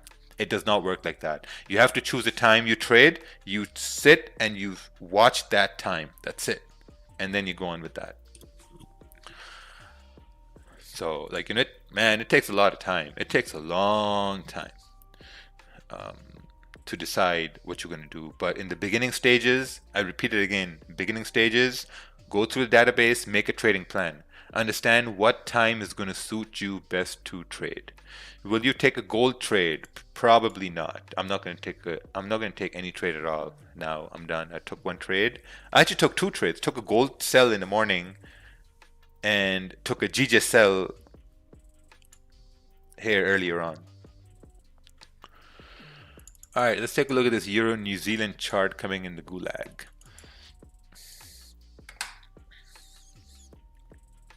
Ooh, Euro New Zealand is bearish overall. London made a low. This is a 15-minute chart, thinking about shorting at the break of the low. Or if you can get a resistance form, you can still kind of like have a move coming down over here too. Man, people are saying that I dislike people who show lifestyle on Instagram. It's not about that. It's about it creates the wrong perception. Right? That's what I'm saying. Like if you're new, if you're in your 20s and you see someone with all these lifestyle Instagram, that's good. That's good. They have that, but it creates a wrong perception in your mind. You perceive that as something normal. That's not normal. And to get to that, it takes a long time. Man, I see people blow $1,000 accounts every week just so that they can get to that level of having, like, you know, cars or vacations. Man, that shit takes a long time. Takes a very long time. It takes at least 3 years or 4 years of consistent, deliberate effort to get to that. And when you really get to that point, you start to look at these things and you say, okay, like, you know what, this is really not that important. What's important to me are whatever your own goals are. Not everyone posts stuff to brag. You're just reading with a jealous mind. All right. We're all jealous. Let's just stop the conversation at that. I wish I was jealous of 90% of the people online. Me too, man. I wish I was jealous. It's not a jealousy thing. I mean, it's a blatant attempt to push something in front of you to manipulate you. And if you can't see that, you know, it's scary. I mean, it's one thing to be proud of purchasing things. Like Raja's posted a picture of his house. He's proud he got the house. But it's another thing. He hasn't done a photo shoot with his house. He didn't do the reveal of the house, like signing papers at the bank, or with his real estate agent. Like, he didn't have a photography crew follow him around. That's where I sort of look at it and say, why do you need to have such a professional photo shoot for something that is a normal course of life? If I purchase a car, I don't need 6 people coming with me to watch me sign papers. So that's where, when people say jealousy, it's not jealousy. It's what's the rationale behind having an entourage follow you and take 20 pictures of your car? I just, you could do that on your own. You could have photos taken of your car and then you can post them in your house, right? Like, why are you putting 30 different photos of the same thing on social media? Right? Like that's all. Like, I am very happy when people are successful. They purchase things that they enjoy, they like things, but there's a lot of reasons why people do what they do. I mean, I wouldn't post a picture and stand by my car and say, this hard work got me where this is what hard work got me. Like, that's not a image I want to portray. Hard work and success is defined in your own mind. It's not placed upon you, right?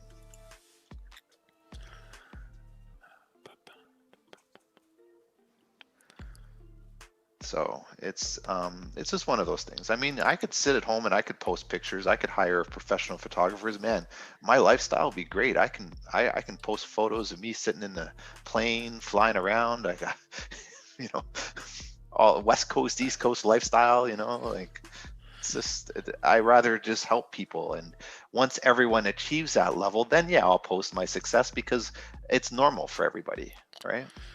Yeah, people ask me where's Ted sometime, and I'm like, I don't know. Sometimes Ted's in Vancouver, he's in Toronto. You never know where Ted is. Ted's everywhere. Ted's like a unicorn.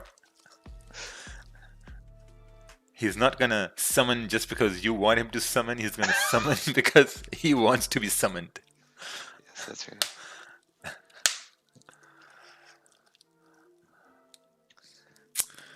I'm 19 years old, have been trading since March. Oh, nice. Finally starting to understand patience and mentality. Yeah, that's a really, really good age to understand patience and mentality. Like, I think once you really start understanding the psychology behind winning trades and really keeping the wins with you in your account, you start to look through all like the smokes and mirrors. You start to understand what's real trading and what's just there's a word I want to think of, but like ambitious attempt at making, I don't know, like lots of money. I mean, it just doesn't work. Sometimes I get lost for words.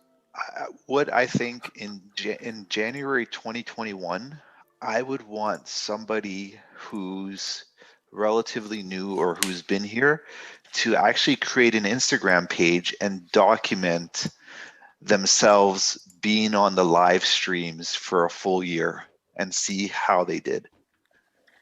Like, that would be a very interesting topic to see. Having someone who's relatively brand new to trading and have them follow the live streams every day for a year, like, as much as they could, and document their progress and actually do like a video blog of themselves, like on Instagram, like stories and stuff like that, saying, this is what I learned today, or this is what I'm struggling with.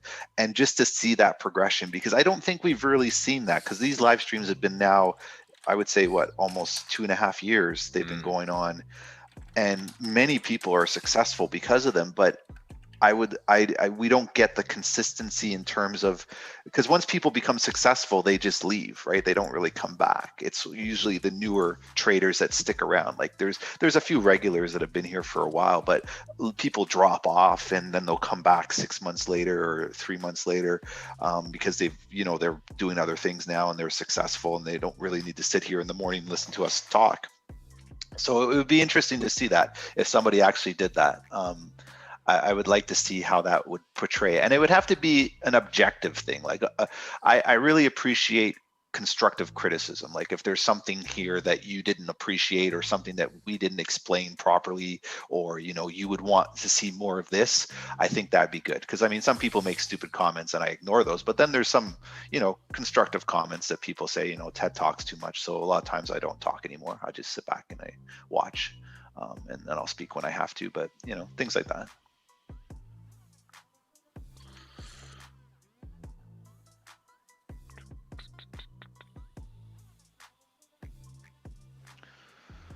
Since you and Jaja talked about it 2 months ago, I opened an IG for that. Oh, okay. You can see it right now. Would appreciate if you guys. Okay. IG is Brindy FX. All right, let's take a look. Let's take a look here. All right. Well.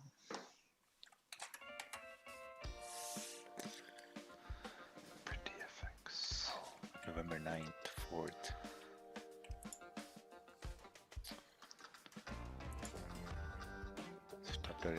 Oh, this is a pretty good journaling over here. Oh wow. Every day. Let's take a look at this over here. Ooh, managed trade.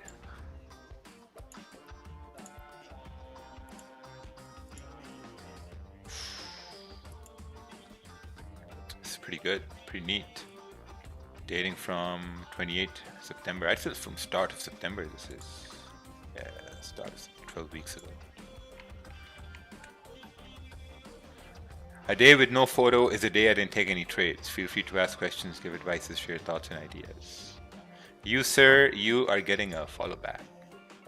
Yep, I just followed him too. That's pretty good. 3 months of consistency, profitability. See, this is what I like to see.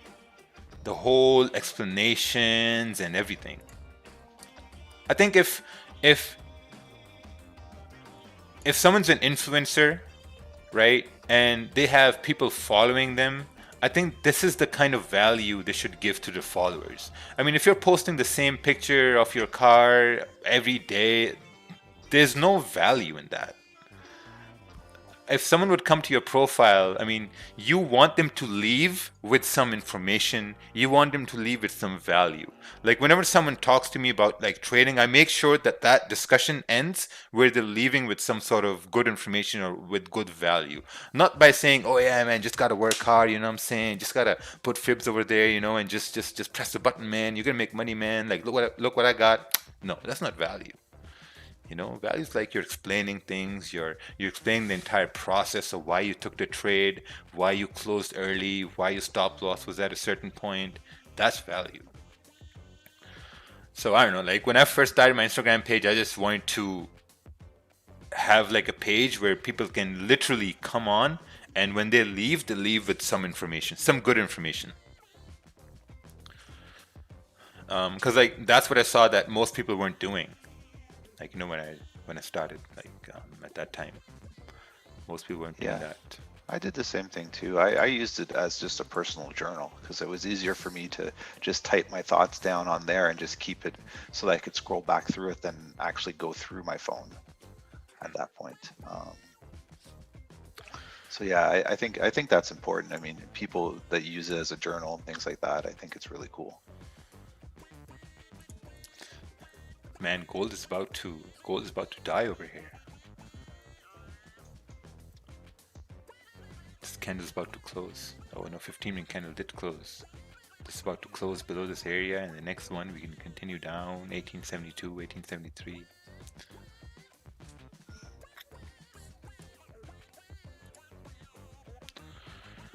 Check out Stephen Hart trading channel on YouTube.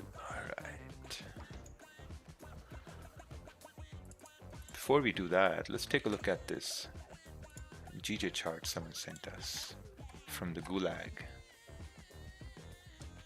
This is a 1-minute chart. I don't understand why price rejected here. Yeah, so you need to look at the 5-minute chart at that time. You need to go on YouTube and you need to just rewind the stream where we took the sell, and you need to take a look at that. How come Raja's live in New York session? Because this is the session I trade. All right, let's take a look at this. Wow, Gulag is running in GJ cells at this point. No, gold cells. Oh, nice. You took it at this 0.705 area over there. Pretty risky, but you're making it work. It's coming down. It's broken this low over here. Candle's about to close. Yeah, this should continue going bearish. We're at 1874. Just come to 73, 72, 71.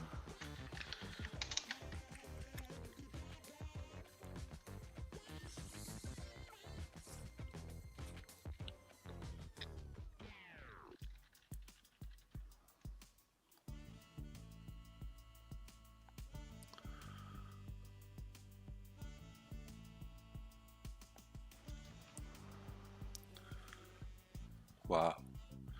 There goes gold. We called it even before it happened, right? This price came down. There was no sells because, you know, there was would have been a big stop loss. This candle closed bullish. We called it. Once we break this level, impulse entry, same thing, should continue moving bearish. And boom, if you measure this was how much? This was like 18, 20 pips. Still got more room to go down. Amazing. Just gotta wait. Just gotta wait for good opportunities. For buys didn't really work because, like, you know, price didn't really close above this area here. Oh, the Illuminati are calling me now. Yeah, so similar to what we were talking about, gold sells below 1877, 1876. You can see now, if you look at the hour time frame, why that's happening. And now you can see to the left on the hour time frame, we should mirror the two candles that are directly to our left on the hour. So we should probably wrap up gold potentially at 1868. But I would be cautious. And the reason why I say I'm cautious is, oh, Raja's off his desk. But on the hourly time frame, if you go back to November 9th at 1300 GMT, you'll see that there's a wick there that pulled all the way back. So you might only get to like 1869 and it might pull back. So you might just get a little bit before that big bullish candle that went, the hourly candle 2 hours ago that went bullish. You might not fill that entire range. So just be cautious as you come close. So on the 15-minute chart, you might find this area over here. So let me do this a little bit better. This area right over here could be contentious, right? So that's where you might start to have rejections. And you can see how this section over here is getting played out now, because we have this candle here that's like a zone, right? So this candle here is tapping into that zone, which is right over here, and it's struggling. But once it goes through, then you can see when we go further down in that range, you'll be able to see here now, this will be clean traffic, and then you may have clean traffic right over here. So as we come through here, we might get into the sweet spot where, you know, price may just move very, very quickly through that, but be very cautious as we go through. The other thing you want to watch for is, as gold is dropping right now, the 15-minute candle, it may pull back a bit, and then the next 15-minute candle may dip just very quickly into that zone and pull back. So if you've taken this trade on this 15-minute candle, you've had a really good trade, but you have to be aware that this area right here is a cause for concern because of this wick right here. So we're tapping into it and then starting to pull away. So you might find the next 15-minute candle drives up a bit and then continues to move down. So that's what you want to be cautious of. The rationale where I say there's a little bit more room to go down instead of up is we have rejection here and we have rejection here. So these orders are heading somewhere.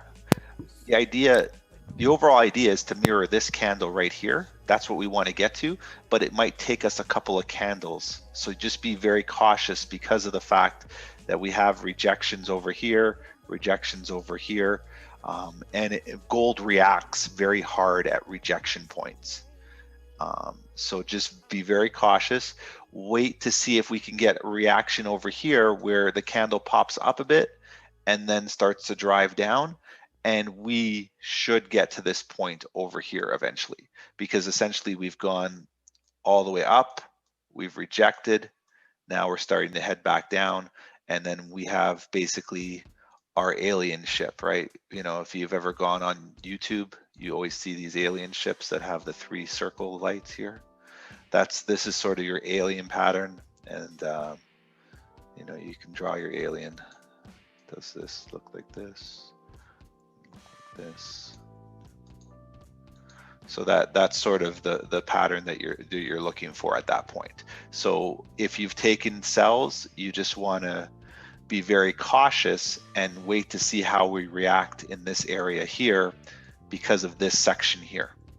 If we breeze through it, then we know that this candle here will be, you know, clean traffic all the way down to that point. This is your pivotal point right now. So you may get it in the next 15-minute candle, or you may have to wait till the next hour to have that start again. That's all.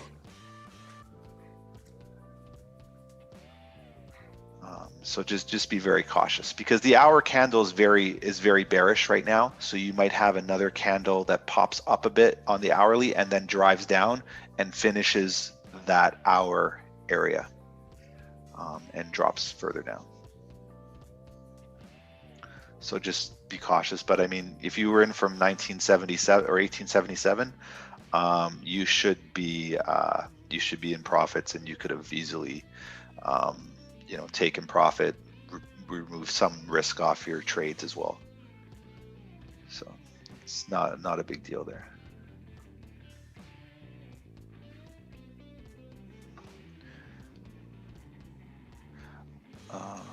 How many pip stop losses do you use with gold?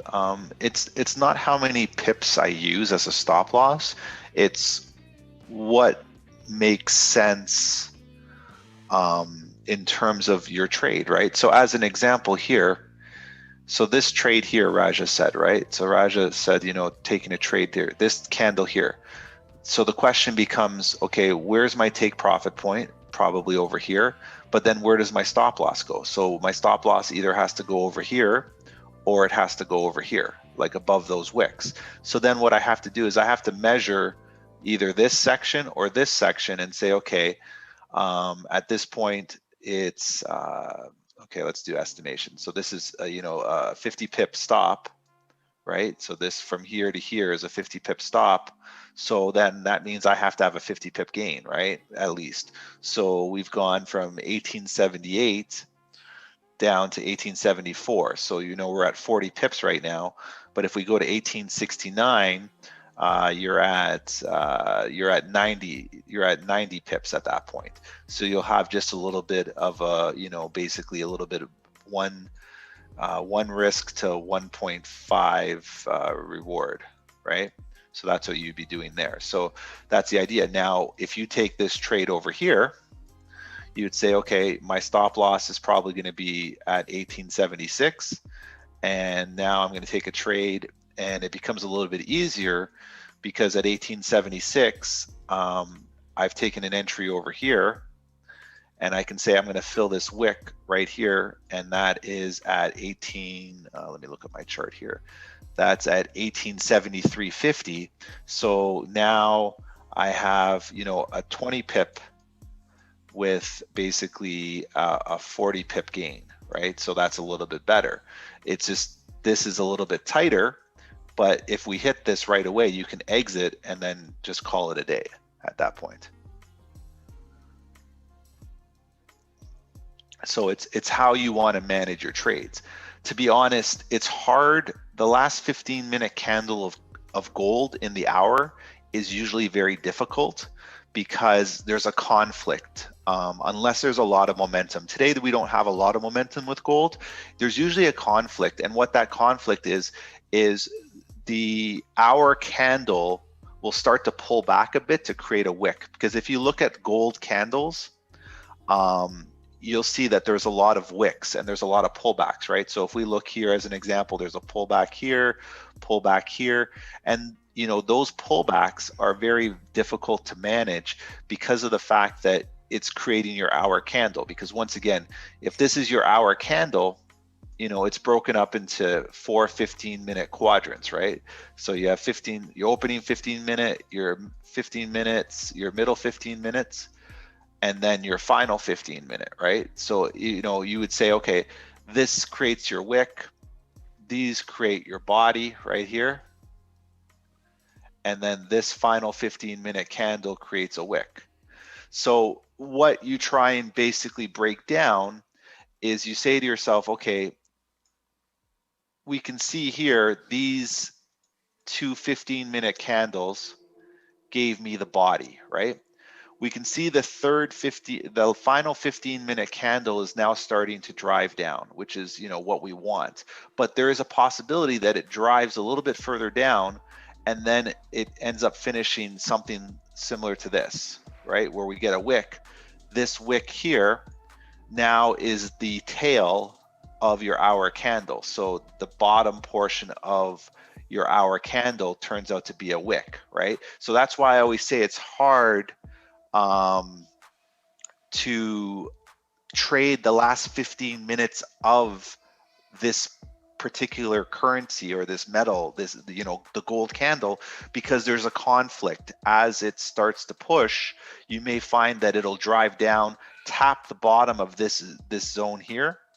So we'll get the tap of this wick here. So, you know, we'll fill this 15-minute candle here, right? And then it'll reject again, right? So this 15-minute candle will look very weird.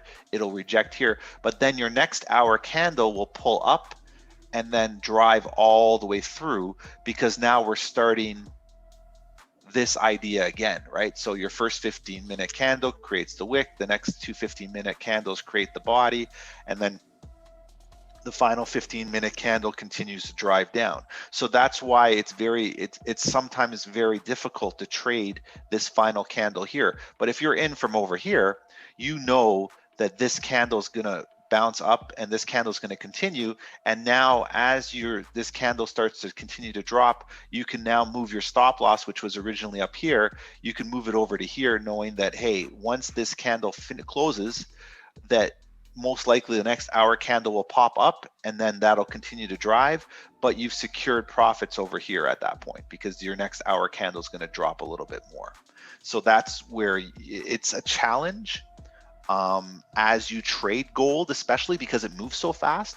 But once you get that deep push, so as an example here, you can see we got this deep push here, right? So this was our third 15-minute candle. So if you had started up over here, this, you know, so if we say this was the wick for the hourly candle, right? So let's break this down a little bit better. This was your wick for the hourly candle, right? Then we had, these were your two bodies, you know, your body candles. And then your final section is, this is your 15-minute candle to create the wick. So what we have here is, if we draw out this hourly candle, we had this. We had basically a wick to the upside. We had body filled in the two 15-minute candles, and then we had a little bit more of a drive down. But now we're getting this bottom wick here. So now when we go to our higher time frames, we go to our 1 hour, 4 hour, and we start to see, okay, they're going bearish, right? So the hour and the 4 hour are going bearish. We can then say to ourselves, okay, all things being equal, this hourly wick here, we should fill. And how it'll fill is it'll look something like this. You know, this is your hourly candle, right? Not to scale, but you'll have a wick that'll push up into this body again, and then it should drive further down. And then this hourly candle now breaks past this level, which is this area right here, and then potentially can continue down to here if that is the momentum that's happening that way. So that's why I say watch, and that's why Raja uses the 30-minute candle, because then we can say, okay, once the 30-minute candle closes, which are these two 15-minute candles, and they finish bearish, we know that the next candle will start and then potentially continue bearish all the way through at that point. So that's how you would manage your gold trades, and you'd be able to say, okay, that's why sometimes I'll say after this 15-minute candle has dropped and we see that we're in this zone and we're not breaking this zone, you might exit the trade, wait for all this to sort of finish, start again, and then, you know, re-enter over here. Because at least at this point, if this starts to trail up, you've secured profits, you got money, and then, you know, the idea is no longer valid, you're out of the trade, and then you can just sort of carry on. And then based on your risk tolerance, if the idea becomes valid again, you can then say, okay, I'm going to risk a percentage of my profits that I made over here. Maybe I'll risk, you know, 0.5% or whatever you're comfortable with. And you'll say, okay, I'm going to try and re-enter here for my overall target, which was down here. But at least I got something out of here. And I didn't have to fight this candle, which is going all over the place because it's the last 15-minute candle of the hour at that point. Okay. So it's just something to keep in mind, and this is something that you'll see with currency pairs that are very volatile. And what I mean by volatile is they move very quickly, right? You have to understand the relationship. If you want fast money, you have to be willing to accept the fact that the price is going to move against you very fast. So you can't be stubborn and say, well, you know, it's just this is the way it's going to happen. It's like I can just hold my trade over here. You might find that this was your exit and now price is moving back up there. So your trade may be only 1 minute long. It may be only 5 minutes long, but that gives you 10 or 20 pips at that point. You have to be willing to accept that because of the speed in which price moves through particular pairs. And that's the problem that a lot of new traders have, is they will see that they spent 2 hours in front of the charts and they spent 1 minute executing, and then they're like, well, that's it. Yeah, that's it. Like gold, you can get 30 pips on gold in 45 seconds. That's it. That's the trade. Like you have to be able to understand the relationship between how much price has moved and your profits, not how fast the trade happened and now I have nothing better to do. Like you have to get out of that mindset of, well, the trade moved too fast, I have to find another trade. No, that was the trade. Like it was a 5 minute trade. It was a 1 minute trade. It was a 15-minute trade. That was the trade for you today. Like you have to start training your mind to understand that this price is moving. This is like, you know, when gold moves $2 or $3, that's affecting a lot of industry. That's affecting a lot of different companies. It's affecting the world. So you complaining that you only got 20 or 30 pips, you have to realize the economic impact that price is having when it moves like that in a few minutes, right? So think on a bigger scale. Don't think on the fact that, well, you know, now I'm done. I just, you know, I sat here for 2 hours and trading took me 5 minutes. It's like, no, you can't have price dip 10% in a day. It's going to have a ripple effect across the world. Like gold yesterday dropped $100. That's a huge impact economically, right? You're looking at it saying, well, that's like 1,000 pips. I would have had, you know, $1 million in my account. That's one aspect, and that's a very narrow view of trading. And when you trade like that, you forget the bigger picture, that sometimes price just can't move 3% in a day. It might just move 0.5%. So you should be happy that you got your 10 pips and you're done for the day. It's very important that you understand the rationale and the reason why price is moving. Not, well, it has to go down to this support or up to this resistance. Like that's the basics of why it's doing it. But when you start to look at the economic factors of price moving in such a volatile area, you have to you start to then be a little bit more conscious of trading, and you also have a little bit more respect for your money.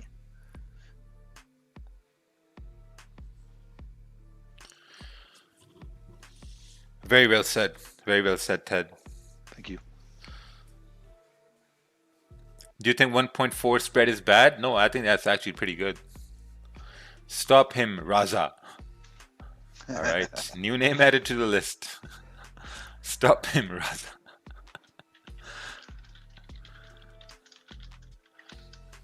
Oh, it looks like GJ is going to continue down over here now from this point. Did a little bit of a deeper retracement here. And now it's back to coming down. This candle is about to close in 2 minutes, and man, if this is closing like this, I think it's going to continue moving bearish. I'm not taking this trade. The last trade I took was the gold sell. That was the last trade I took. And before that, we had obviously GJ sells, which ran pretty well. As newbie trading gold, what time frame would you advise? Do you think that new traders should start off with gold, Ted? What do you think? No, and that's the thing. I mean, we trade GJ and gold, and I think a lot of new traders, I mean, when we started, we were trading USD CAD, we were trading USD JPY. Your biggest challenge is going to be understanding price to action, and just that little bit of information I gave you there. It's like you have to have training wheels on first to understand movements, and then you know, when you get, I guess, quote unquote bored, where it's like, oh, I know this is going to happen, you know, and you're looking for a new challenge, that's where you maybe move on to like a GJ or a gold or even a US 30, right? Because those pairs are cowboys. They're very wild, and as a new trader, it can be very frustrating because not only are you trying to profit, but you're also learning price action. But everything's moving so fast, so you don't necessarily understand why it's moving the way it's moving. You know, obviously when those pairs trend, it's easy money, but I think a lot of people have to take a step back and just actually understand the story that the market's telling. And as you get better storytelling with the market on different time frames, you know, different ideas, you're going to feel a lot more comfortable trading those pairs. I mean, as an example with GJ, we can have a 1 minute candle that moves 20 or 30 pips. Like, so how do you place a stop loss? Like, how do you manage that? How would you be able to figure out which direction we're going now? Like, what do you do? You know, there's all these variables, and for price to move that fast on a new trader, it's very, very taxing on your brain, because you're still trying to correlate how all the various time frames work together. And now you have this GJ trade that just flew out of nowhere and ruined, you know, like the whole entire chart for you.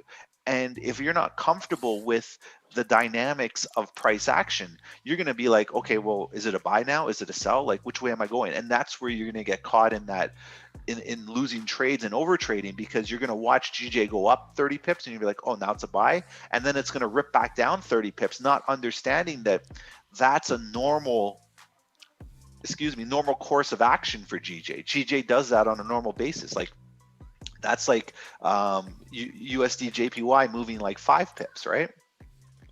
Yeah. So but at the same time, like, I mean, if someone's starting gold, don't you think it's like the same?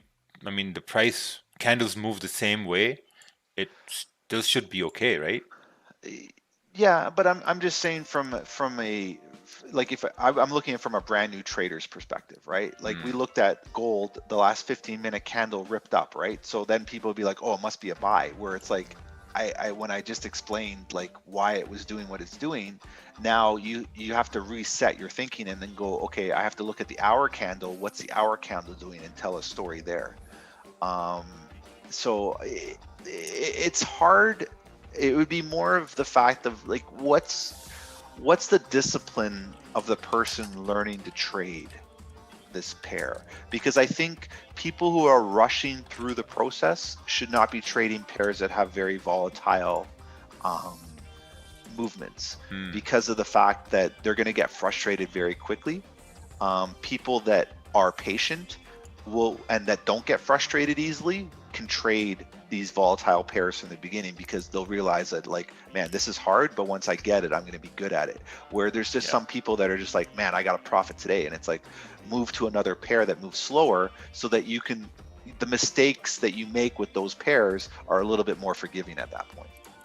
Yeah, it makes sense. Like, I think also from a perspective of, like, let's say if you take a trade on gold, right? And if you compare that with, let's say, your JPY, if you're a new trader, you might get stopped out way quicker in gold and then be really frustrated.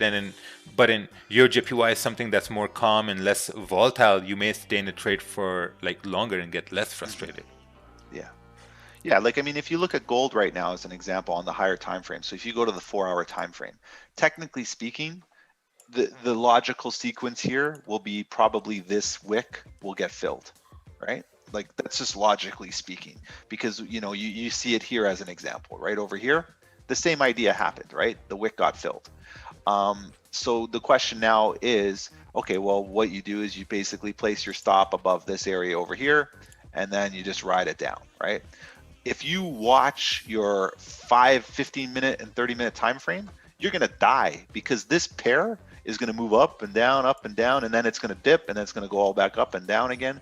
It's very difficult to manage. But if you stick to the higher time frame bias, and you know that gold trends, and it usually will continue to trend in the same direction, you have a higher chance of it dropping back down to here than you do going back up over here. But once again, you have to manage the trade and say, okay, this is it. Now take it one step further and say, well, the daily candle still looks bullish, so I rather just wait for the bearish daily candle, and then my 4-hour time frames match my higher time frame, and now I'm even more comfortable. That's another step in itself as well. Yeah, makes sense.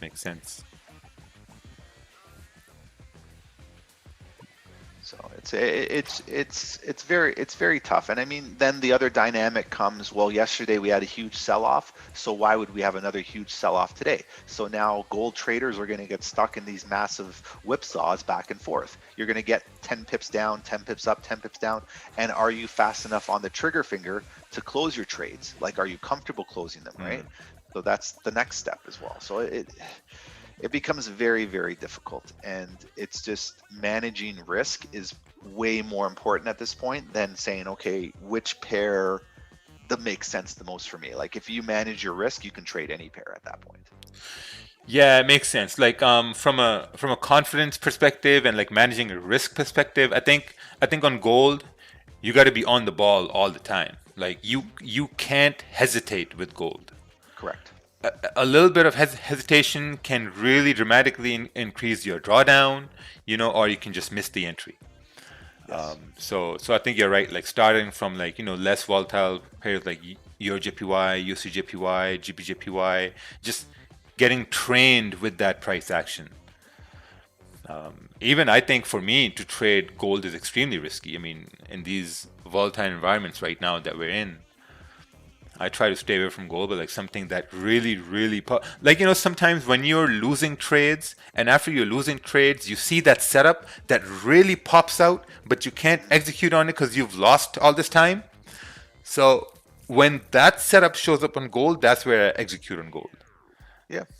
Well, that's the same thing with me. Like, there's certain trades that I look at gold. Like today for me, I don't like gold because I don't like the daily candle. Yesterday was perfect because the daily candle was just dropping. Like, we had this huge area here, this area here, clean traffic. So you know that we were going to get a nice move, right? Here it's totally different again. So if we know that this area here is heavy support, I would rather wait to see that break and then say, okay, let's see if we can get another candle that looks like this, or maybe a candle that looks like this, instead of trying to fight this one.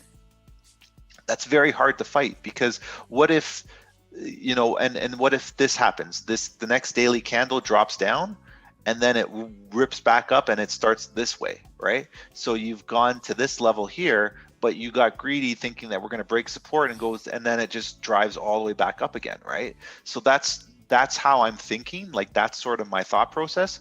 Where do we see that? We see that right over here, right? We see that as a perfect example. This candle, hey, we're thinking we're going to break support, and what happens? The next daily candle goes bullish, right? And then we're back up to here again.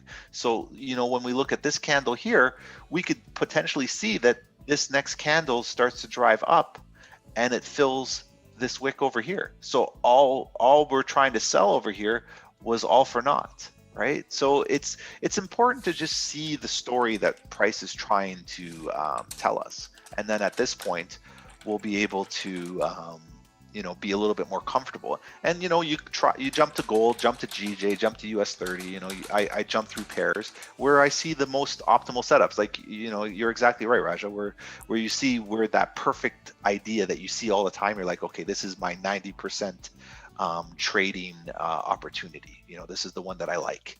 Yeah. And with the way we're going, I think if the daily candle closes even like a smaller bullish candle and the next one breaks these lows, I think we could get another sell-off.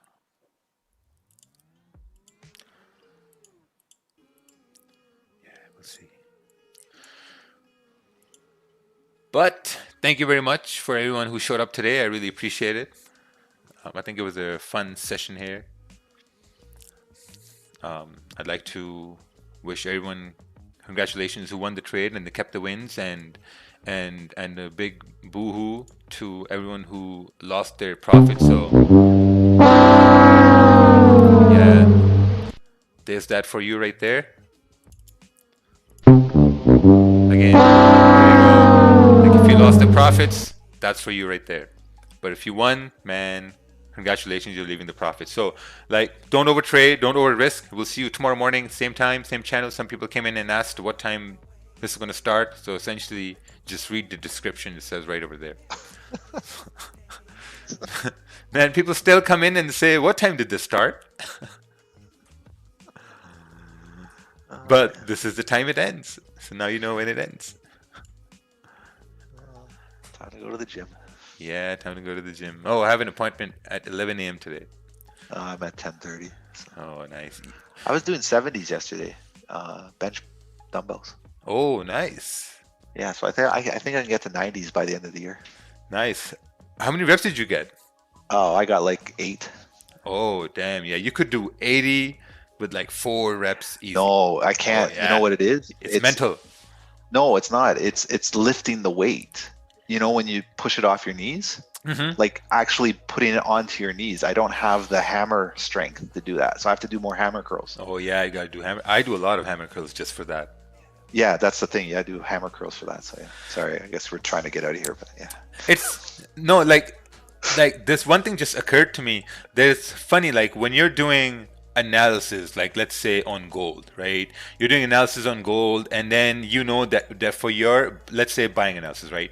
For your buying analysis to play out on this time frame, you need certain things to be aligned, right? So now when we're talking about lifting, you talked about how to do more weights, more chest press, you need hammer strength. So for you to do that heavy weight, you need more hammer strength. Yeah. I gotta do more hammer curls. Yeah. So my wrists aren't strong, I guess. But yeah, once I get the weight up, it's okay. Like I can get it up and then I'm good. But yeah, I want to be able to just kick it up myself. I don't want to have to struggle to kick it. Like I want that hammer strength. Yeah, I get someone to just hold my wrists and push it up the first one, and then I can get 2, 3 easy. So. But awesome, great tip for that as well. Thank you. Endless knowledge here. All right, take care, everybody. Okay, see you guys.